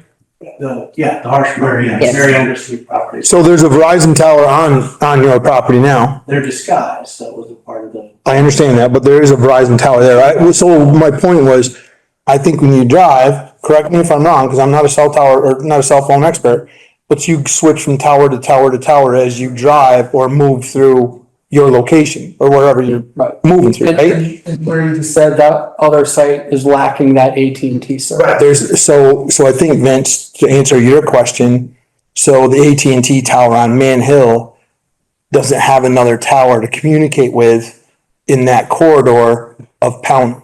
It has AT&T, correct me if I'm wrong, guys, because I'm not an AT&T guy, okay? But I believe there's AT&T towers from Man Hill north in several different places. And I think one of those might even be on Tower Road on Carpenter Hill, right? And I don't know that. Yeah, and so I believe you're right. Most of the cellular providers, if you see a tower, they're all on the same tower. A lot of them are, that's right. Right, and so like, my AT&T coverage is similar to your Verizon coverage, then it just becomes the 10 feet. You're a little higher on that tower, I'm a little higher on the next tower, where on this, there isn't any. Now people say, oh, like my T-Mobile, my Verizon works there. Well, the state of Vermont told AT&T to build FirstNet. FirstNet has responsibility to build this for the state of Vermont. State of Vermont is going to AT&T saying we want Pownal. I see that as a good thing for your town because they see this as a need. And a lot of towns I go into, people are saying, how do I get AT&T to have a need in my town? We need the service. So it's a lot easier when they see it as a need. They're willing to invest the money. Personally, I feel FirstNet should be available on all cell services. That's a different, that's a whole different. You can call, That's just my- you can call Washington, but they all had a chance to bid on it, and some people never even went in the. I know. I think that's a whole different. But yeah, in the state of Vermont, so then all 49 states were thinking one way, and Vermont was thinking another. You got shocked here? No. Oh. But so then Vermont has like its own independent telephone guys, so they were gonna just go with them, which would have been the state just giving someone local a bunch of money to do something, but at the end of the day, AT&T won the bid, and now the state is pushing pressure on AT&T to solve their problems in the. So won the bid, they want you to fix it. Yeah, I mean, that's a good thing. The state's saying, hey, fix this, fix I'm it. gonna ask Carl a question, because I think he's up on this a little bit more than I am. Tanya brought up a point about the zoning regulations. I think in the telecommunications world, for lack of a better term, I think the state supersedes our zoning regulations. Is that correct? I believe so. I believe The it. zoning Do people. you know that answer, Will? Better check on that. Yeah, the way that it works is that ultimately the Public Utility Commission is going to decide the case. And the ordinances, they'll look at that and they'll look at what the town says about it, but they'll also look at the overall big picture here. And if I could just offer briefly kind of an explanation of like, why are we still not only 20 feet above the trees? The main reason, and we'll be prepared to show this to the PUC when we go there, is that that's going down too low. We basically end up with the same, we can't solve the gap if we're down that low. So we can get to 120 feet. But the other thing that I would point out is that that 20-foot rule was passed in Pownal, like it was in many towns throughout the state, back in 2001, 2002 timeframe. And if you think about it, one of the many things that we did not have in 2001, 2002 were these guys, were smartphones, right? The technology and the ordinance were definitely moving at very different paces. And so what worked well, or what worked suitably in kind of like the 2G cell world, is not suitable or doesn't always translate over to when we get to the point where we're at, 4G and 5G technology. The other issue is the setback that's been in the town ordinance almost for about as long, right? That says that you've got to be, the height of the tower away, was based on a concern about the tower falling over onto another property. The way that we've designed or redesigned this tower, and again, this will all be presented for the PUC and reviewed by the Department of Public Service, is that it's manufactured with a break point, so that if, right, you've got the state building code standard that basically says for a tower, you have to assume like a 1 second, or is a 1 second gust of over 120 miles an hour. That's what the tower's built for. But if we got something like a hurricane where you've got gusts in excess of that, the idea is the tower would break over onto itself. So that point that's kind of in the middle of it means that you'll never, even kind of in a worst case scenario, that tower won't fall over onto another property. It's basically going to bend, or if it breaks, it's going to break into the compound itself. It's So the that's same design how we're as the proposing major to one, address but those ordinances. Just gets a little technical for sure. Sure. Go ahead. Yeah, and I have, Tanya, sorry, I apologize, I just didn't catch your name. I do have a question for you. I'm curious, and it's based on something that you had said. It's like, how close to your home is the tower? It's 100 feet.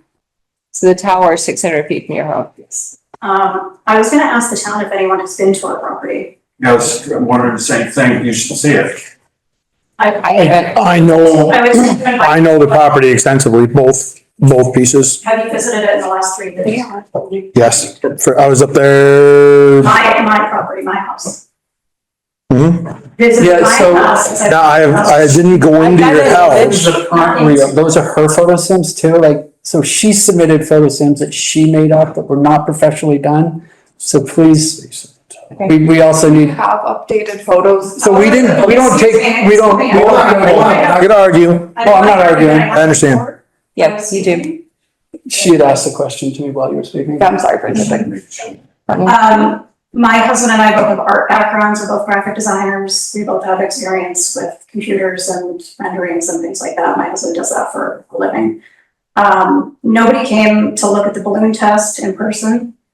It was terrifying. I would like a new balloon test, but that's conversation for another day. Even at 120 feet, it's still inescapable, as I said.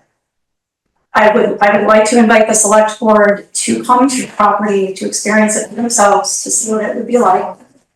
And I need you to see the topography. It's very unique. And where the tower is gonna go, there's actually a ridge behind it that's very high. And it doesn't make any sense.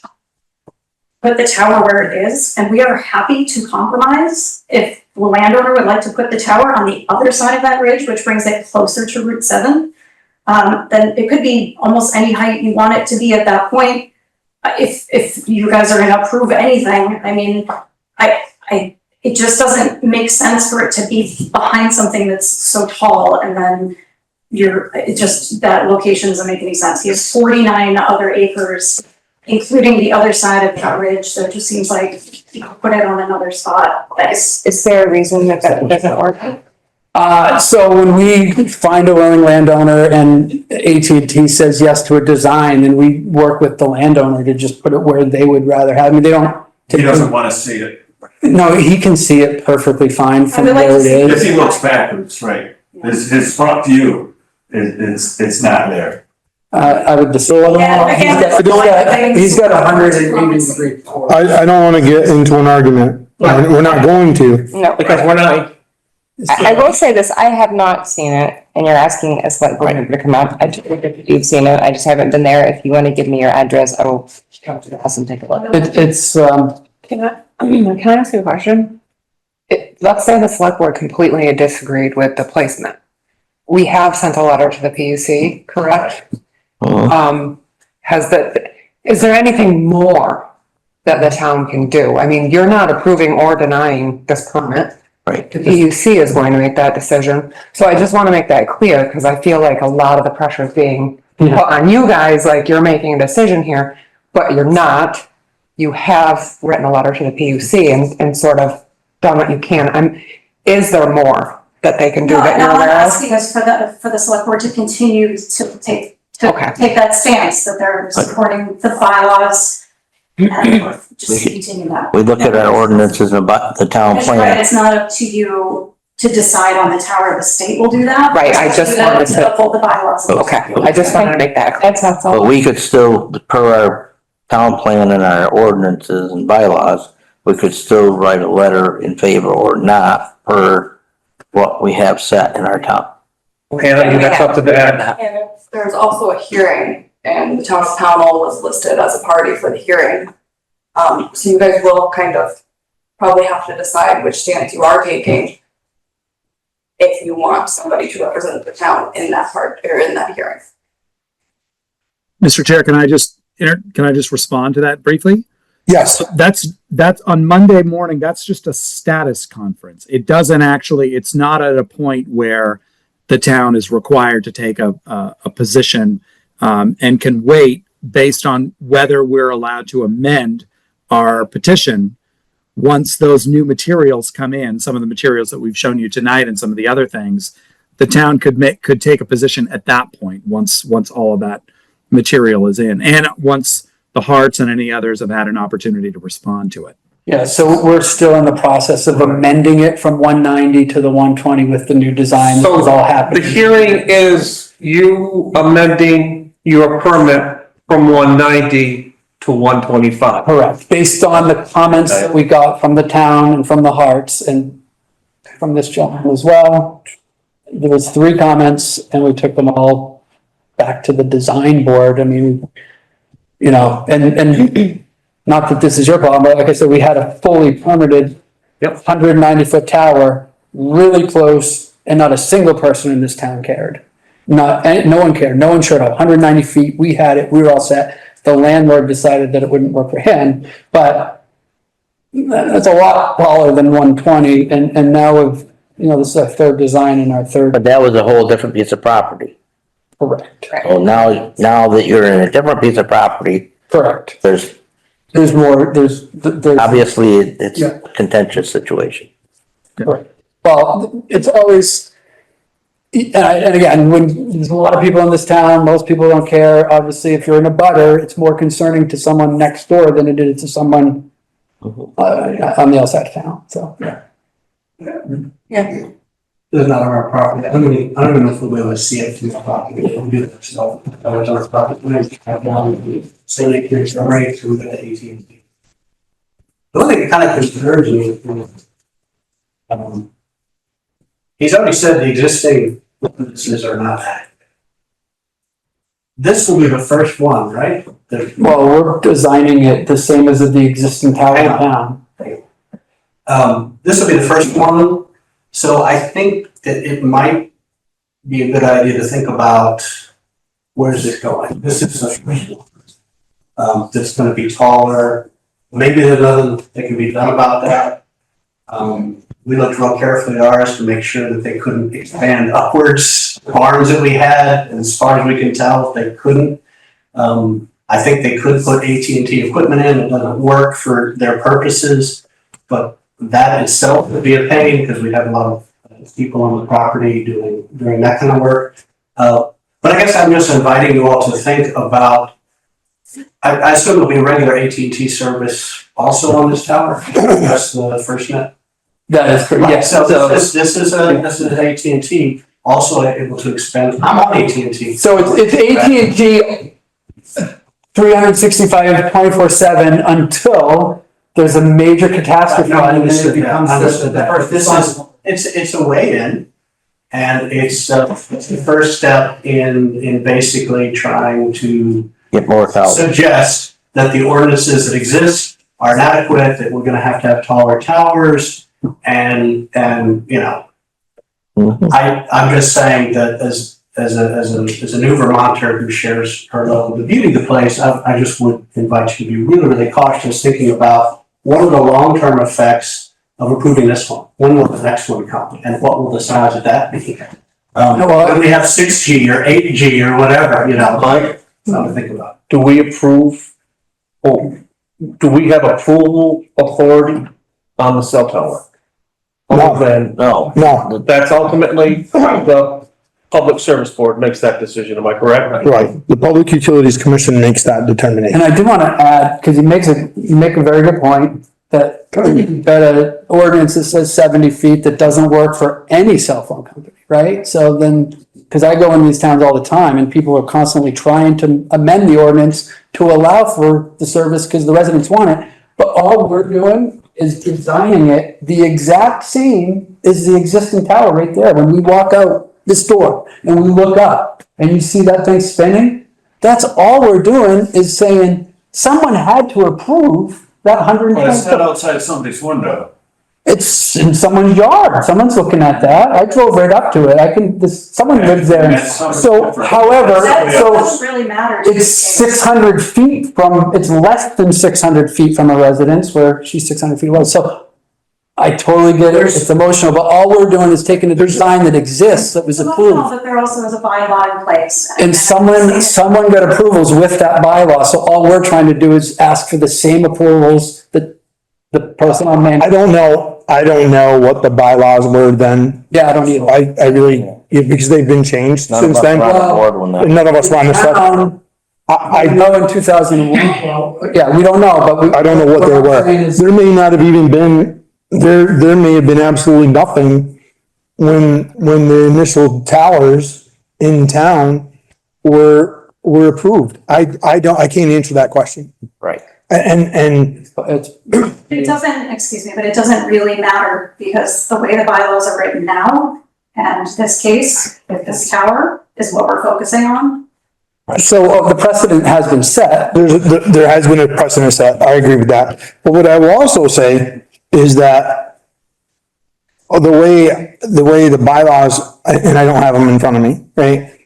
But I think they say 20 feet above the highest tree, right? Who determines which one of the trees is the tallest? The tree can't be.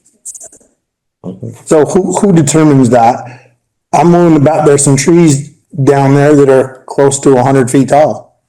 Well, you haven't visited my property, so if you. I'm talking about the general area, No, right? and I agree with you, and that's also a gray area, because if you count the elevation of the mountain that's next to it, and all the trees that go up there. Right. You know, they're saying from the elevation where it's sitting at its base, and that's based on their design, they're saying from the base, the tree canopy 20 feet above that.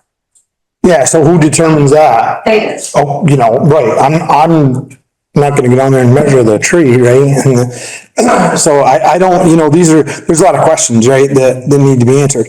I think that sitting here on this board, I hear everything that you're saying about your property. I hear every bit of it. But I also think that we have to think about a lot of things, not just one. We have to sit here, and unfortunately, whatever decision, we're not making a decision really. Right. Whatever determination we come up with, we're the bad guys, no matter what. But we also have to think about what's best, like I said earlier, for the entire town. Is a cell tower down there the best thing for emergency responders? Is it the best thing for our sheriff's department? Is it the best thing moving forward for someone who has an emergency that can't get a hold of whoever? I've been that person. I've been that first responder who has had a portable radio in my hand. I had a truck radio in my truck that was a 40 or 60 watt. I don't remember because it was a while ago. I've had that radio in my truck. I've had a portable radio in my hand that was a 5 watt.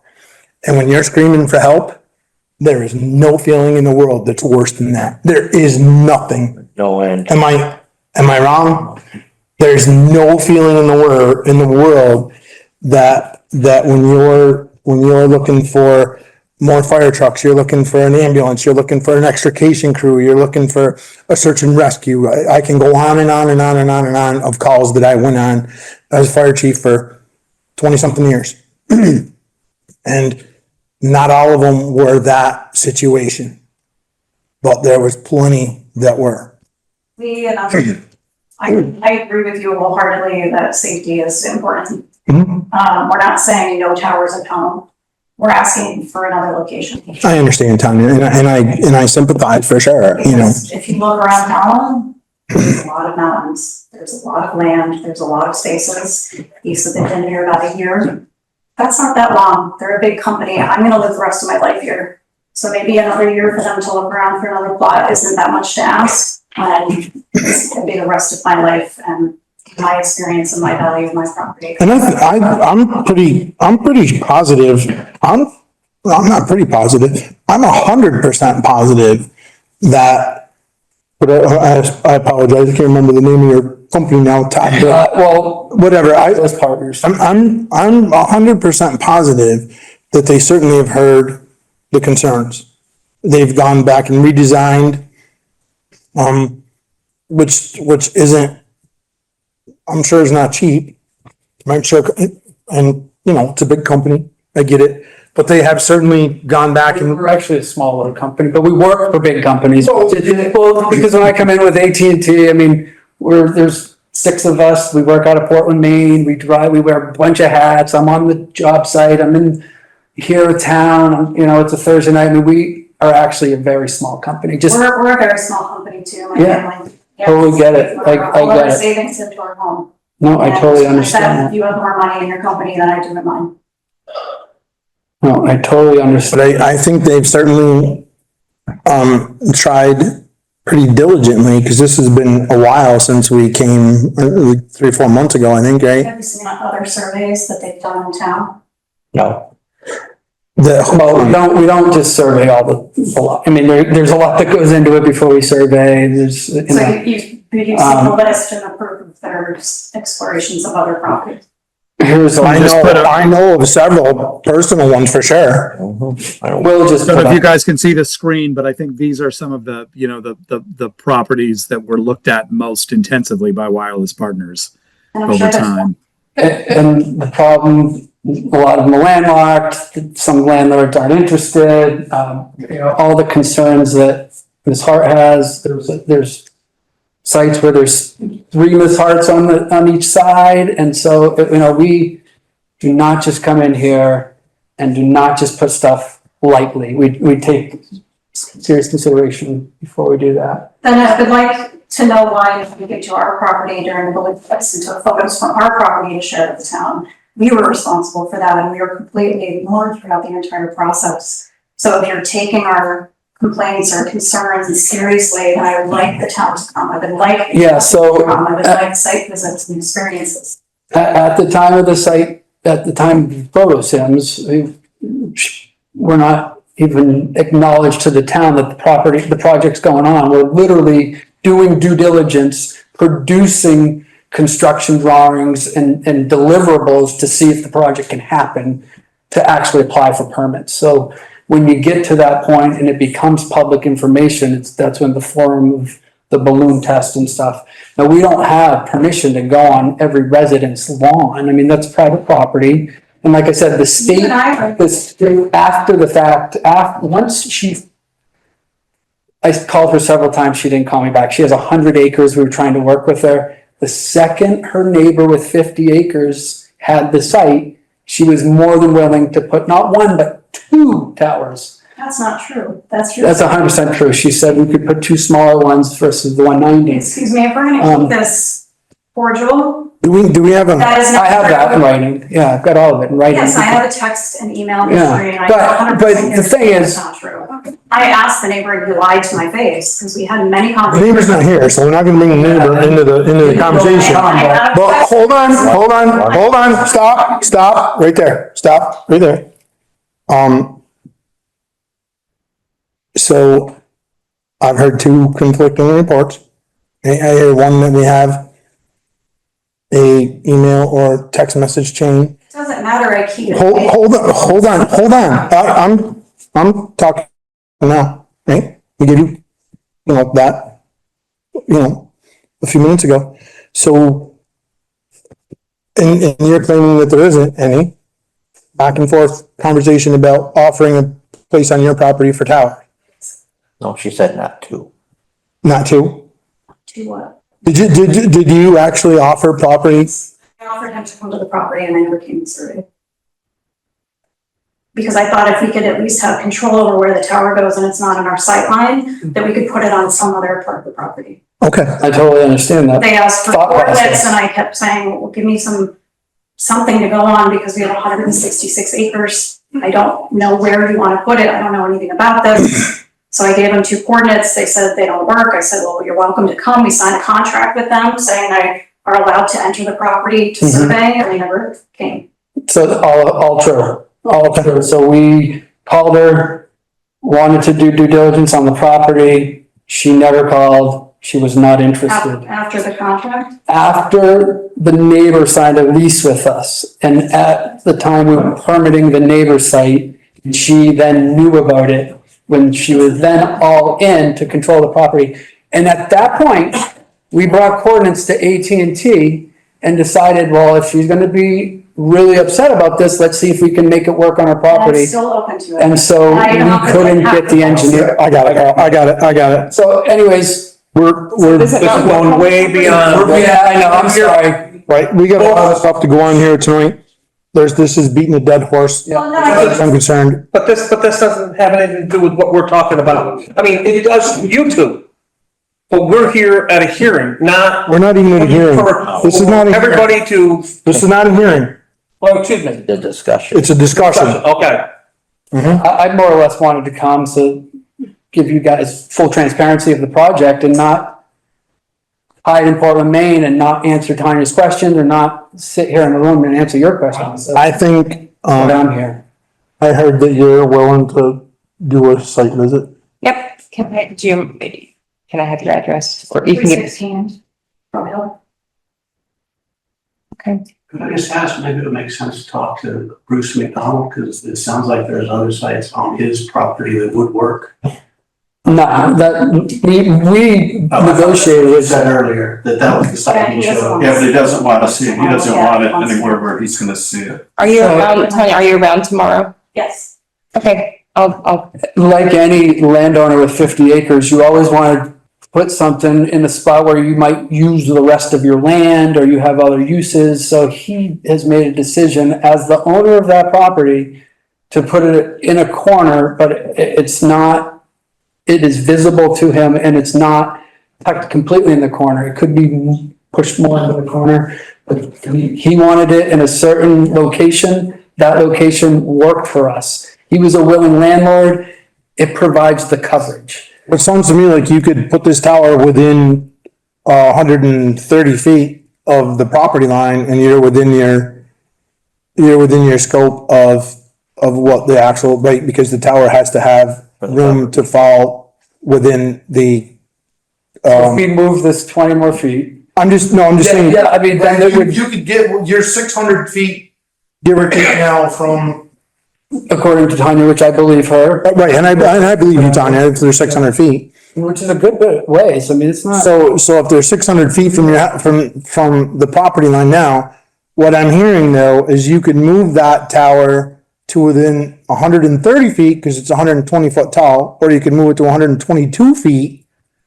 And that tower, if it fell over, it's still not you're still within the scope Of your bylaws. Of our bylaws, right? Did that. Not with height though. What's that? So the height issue. There is a Telecom Act, which is basically states that height is not an issue when it comes to engineering because the state or the federal government understands that cell towers need height. And it's in the police town bylaws.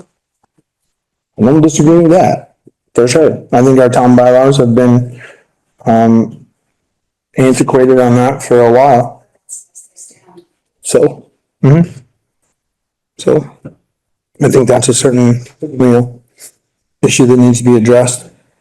Well, I'm not gonna address it here tonight. Do I have anything new from anybody? Todd, Will, Tanya, and I'm sorry, I didn't catch your name. Ty, okay. I think I did catch it, I just forgot, sorry. And I know. Well, that's because I'm saying Todd when I say Ty anyway. Yeah. Oh, I got that difference and I know Vince, so. The only thing from the conversations that I've taken in, but it doesn't sound like AT&T or whoever wants to take and even consider it, is to look at a spot on their property. Well, do you want Bruce to come down here and tell you how he feels? I have a contract with a resident of your town. Right. I have a legal obligation for another resident of your town. I understand that, so and that's why I say that. Yeah, so, and What I'm that's been approved by my vendor, so Right. it becomes a legal issue at that point, and at which point I called her and she never called me back. I don't know what to say. Can you clarify what you mean by that? I don't wanna. We're not gonna, I think we're good. I think we're good. Yeah.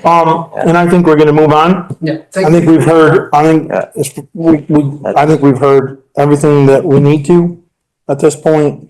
I think Jeannie's gonna do a visit. I will, you bet. Really appreciate all of your time, and we understand that this is a complicated issue, but the lines are open if you have questions or other things you'd like us to consider, at least as we're working through the PUC system. Yeah, we are more than willing to answer questions, to be available. It's not, I didn't need to come. I showed up because we wanted to be transparent. We believe in the project and we think it would be beneficial to the town.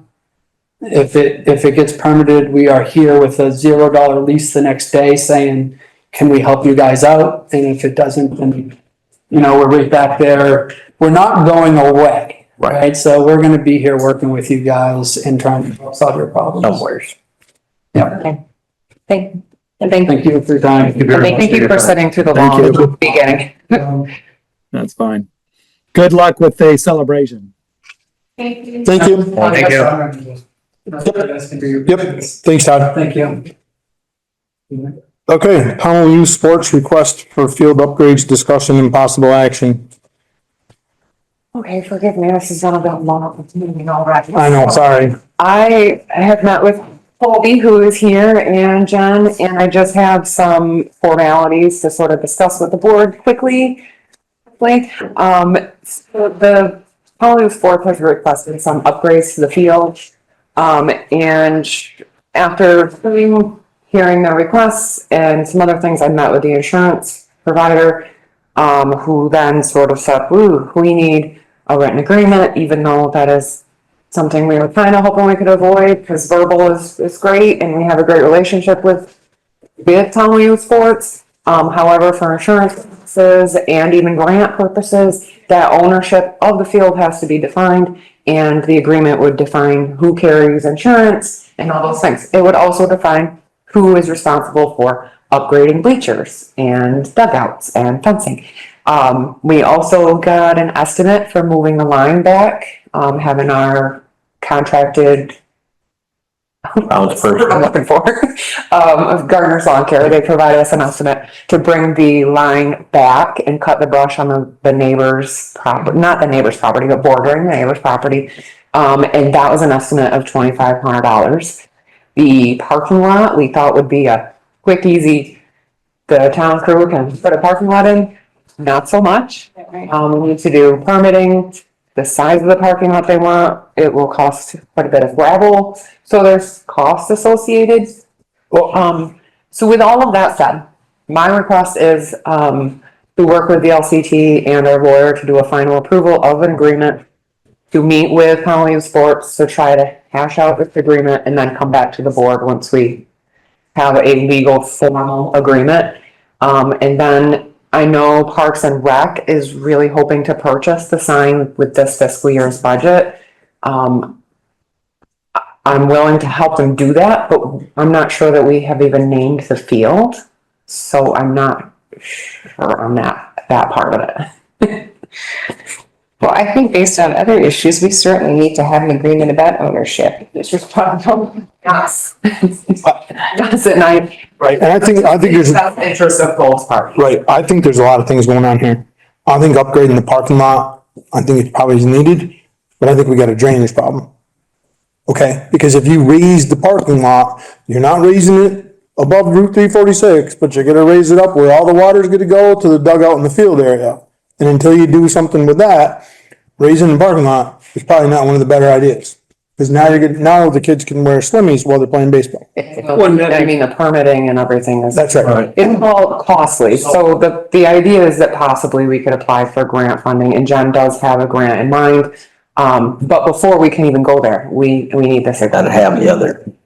So I think we're at a crossroads here on this one, and I think we just need to come back with some.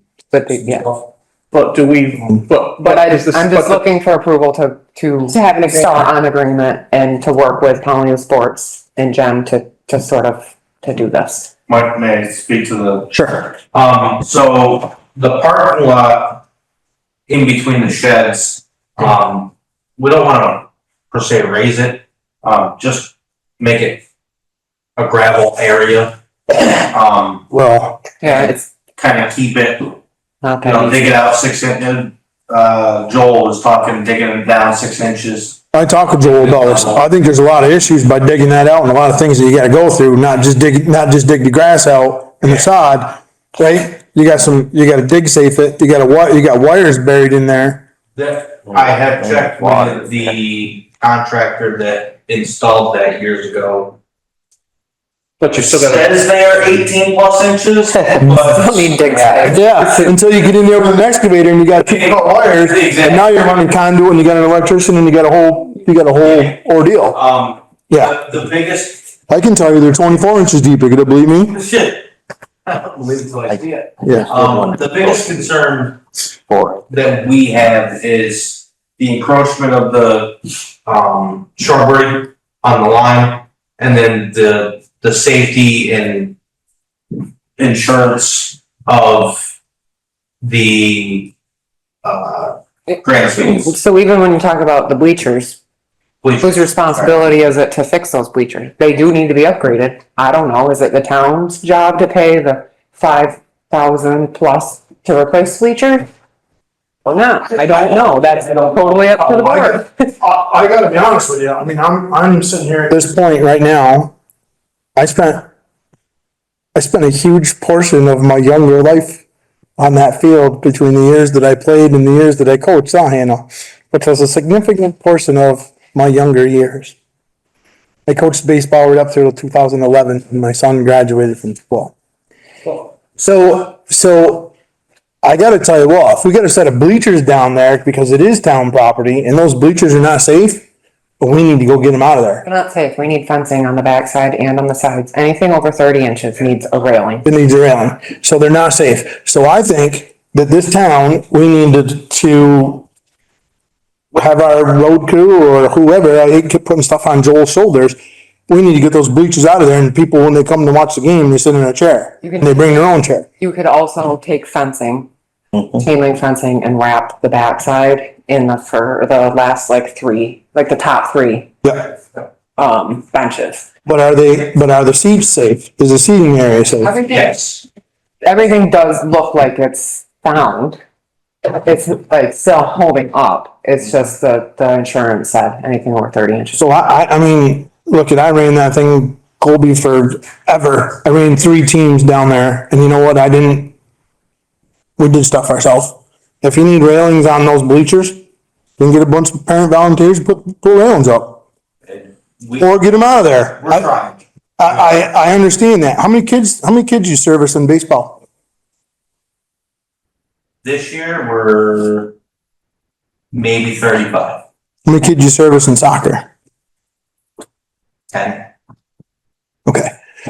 So your parent volunteer Small pool. is it exactly pretty small pool. I've had 2 field days that were beautiful days, and I had maybe 2 parents show up. Welcome to my world, bud. Yeah, it's really. I brought equipment, I brought trailer after trailer after trailer load of equipment down there, tractors and dump trailers and bucket loaders and whatever. So is there? Do we have a time frame that we have to get that done for the bleachers? Not necessarily. Our insurance just like as soon as possible. Okay, I didn't know if you do, I have to have inspections, and they're like, oh, you got 6 weeks to get up to code. I just was curious. No, it's not. I think that needs to be done, I think that needs to be done before you use them. So. Is there an issue with removing them? So I presume you were serious when you suggested that bringing. Is it just putting chain link up to keep people from going underneath it? It needs a railing of some It needs a railing around the off. Oh, the back. Come off The back or the and side. The top 3 benches are over 30 inches. Yeah. Anything over Because of the 30 height inches of needs a railing. It's either a side rail or a back. Just like a rental property. Like a rental property. Just like a rental. That makes a lot of sense. Yep. Anything over 30, I mean, we talked about it at the transfer station too with the stipend. Mm-hmm. Yes, I've been Anything over 30 inches needs a railing. in the 30 inches and above. Well, I heard you say that one of the things that you were most concerned about was the overgrowth along the southern and easterly boundaries. Yes. Okay, and I think there was an estimate for 2,500. I think it was not to exceed 2,500. Is that what it says? I don't even know for sure. It does not say not to exceed. It says baseball field, Route 346, property line cleanup, remove brush trees and preparing the area to be seeded. This includes removal of all the brush from the job site for 2,500. Okay. And, that's one estimate, and then the parking lot is a whole nother. The parking lot's a whole ordeal, if you ask me, because the first thing you gotta do is you gotta figure out what you're gonna do with the water, because I think what's the sense of making the parking lot the same I height think as the that's something grass? that if we can get grant money to do on the parking lot. I even think maybe the property line cleanup, I'm sorry to say that, but Oh, it's kind of, I was- a chunk of money and I was trying to give them something, but not I know. everything on, because it's I wasn't going hard. to do the sign. Jen agreed to pay for the sign, but I don't know. The first step is you need to get this agreement Correct. And we I guess- get it drafted so we can review it. Yes. Okay, so that's, that, and what you're That's what asking is for us to approve the agreement. Okay. To approve the agreement, Working approve on an agreement. Doing it. Approve Tara to work on the agreement. Yes. I make the Just so motion that we it's not- approve Tara to work on the agreement. I second that motion. Have a motion and a second, any more discussion? All those in favor? I will be in touch. And we'll go from there. I need your phone number. You don't, just write it down for me here, would You you? can write it on that notebook if you want. Yep, perfect, thanks, Paul. Something totally unrelated to this. Want to relieve the sheriff's department? Yeah, I think we're good. Unless you really want to stay here and watch the select meeting. It's pretty warm in here though. I think you might want to get out there and some air. Hot air we're making in here. There you go. It's tough. There you go, Mike. Thanks. Thank you. Thank you guys. Take care. Thank you, good night. Moving right on, 2023 Muni Planning Grant Funds Match Discussion and Possible Action. So as you all know, we had a Muni Plan grant that helped with the study on the Center Street property, did the skate park, looked at, the old town hall and some other things. Jen had originally wanted that grant, but the, BCRC doesn't work with Parks and Rec, they work with planning. So I thought it would be great to do sort of a split match. So it was down somewhere. So the total match was $2,050, so that would be $1,025 from each. $1,025 from Parks and Rec and $1,025. Thanks. Need a motion? Yes, please. I'll make the motion that we Split the match in half. split the match in half between Parks and Rec and planning. I'll second that. Any more discussion? All those in favor? Aye. Board Grant Land Purchase Escrow Agreement Amendment Discussion and Possible Action. So we have an escrow agreement with the board, well, not with board, but we have an escrow agreement with Sean O'Donovan for the board grant. Purchase the land for the right of way. We established an escrow agreement with him so that he would complete the work on time.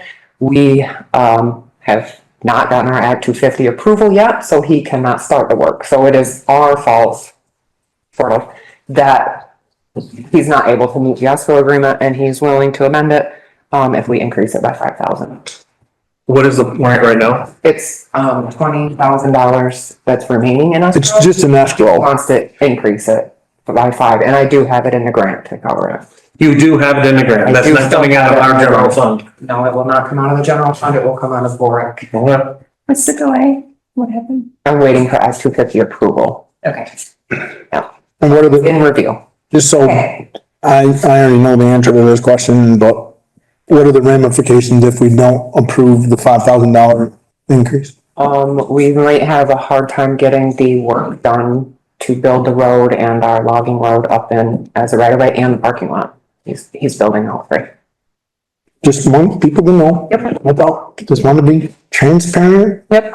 You need a motion on A it? new favorite word. I'll make a motion that we increase escrow from 20,000 to 25,000 through the VORAC grant For the town right away. for the work that's to be done on the town right of ways With the land purchased. and land purchase. And just so we're clear, the lawyer, already reached out to the other attorney. Everyone is agreeable. It's just, we just need approval in open session. Second that. Any more discussion? And I think if something happens where it couldn't be done, if we have all the approvals in place, I think it's certainly something that we could put out to bid to finish the process if we needed to. I'm not saying it would be less expensive, but it is an avenue that we could definitely explore. I don't want to do that. I just want to make sure that we know that's an option. I have a motion.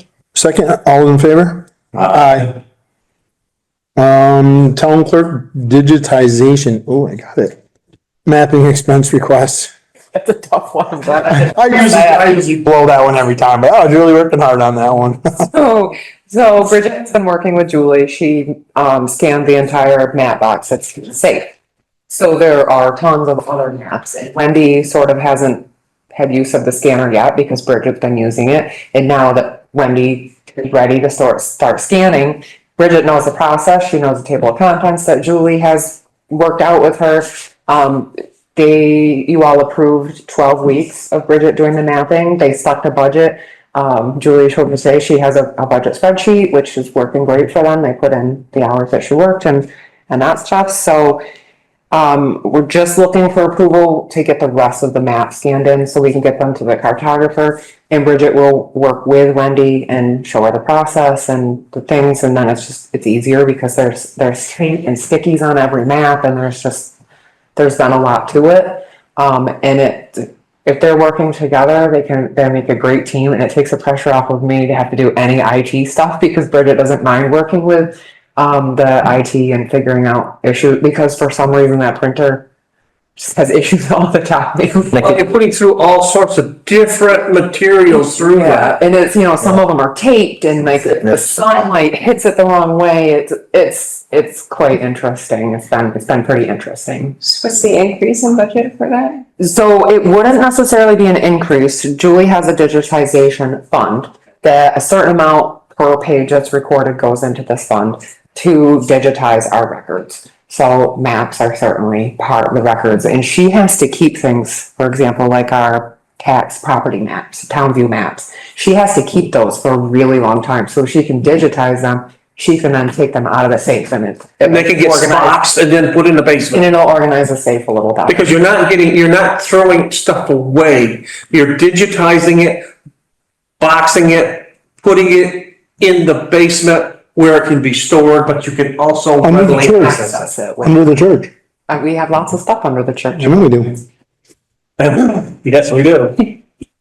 So that, Do we have a ballpark number? Or do they have a?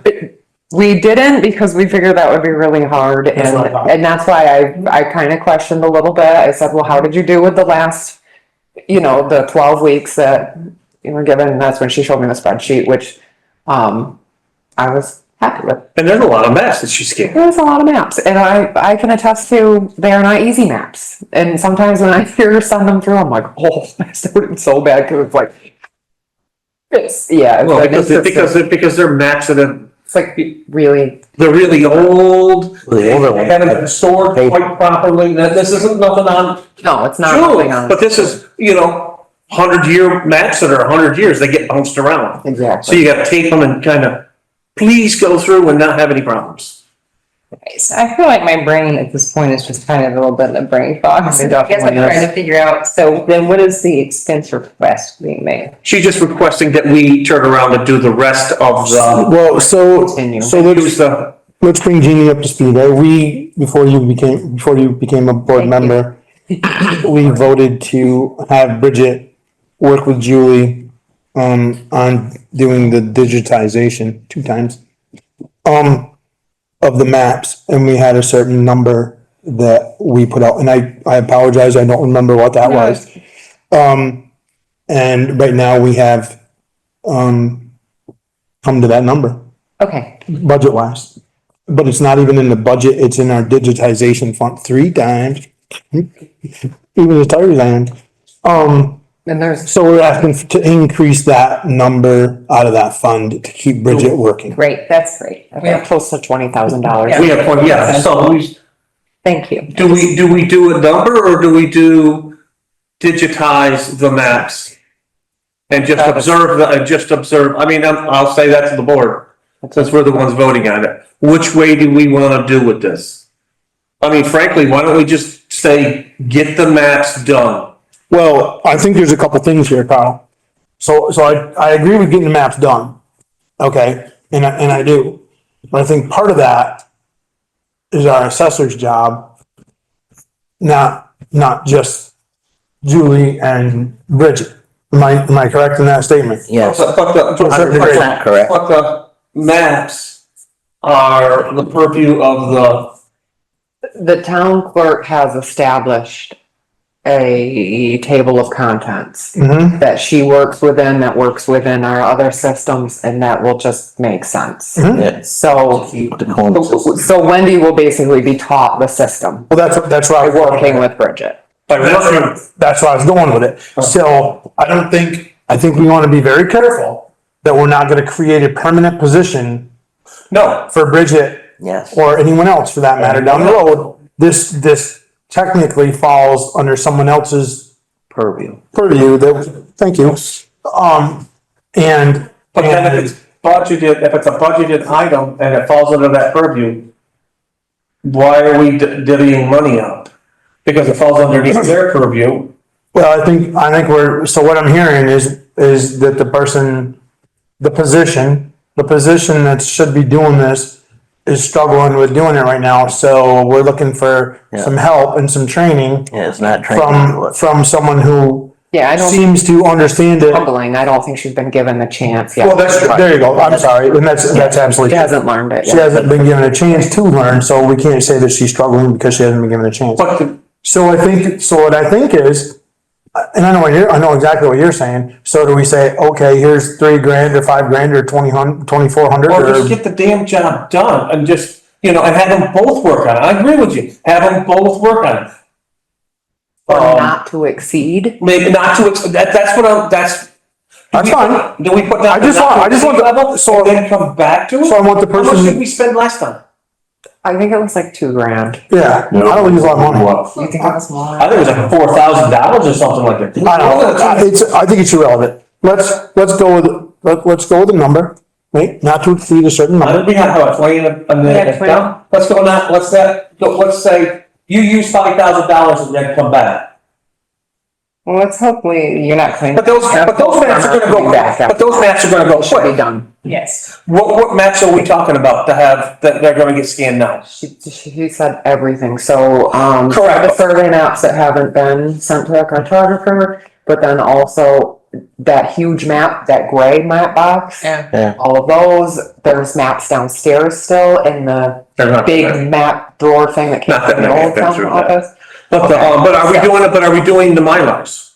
Yes. What originally it was Wendy was supposed to do, or the assessor clerk was supposed to do the Mylars. And Bridget was going to scan all the other maps. That's correct. Is that what we're still planning on doing? That is still the plan, yeah. So what we're talking about is not Wendy's. We're just talking about We're where talking it's, about the Mylars that Wendy was going to do. that's what we're talking about. Bridget is, yes.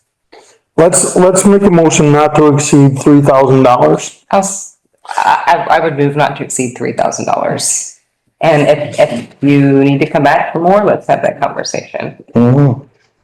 Second that motion. I have a motion to have a second.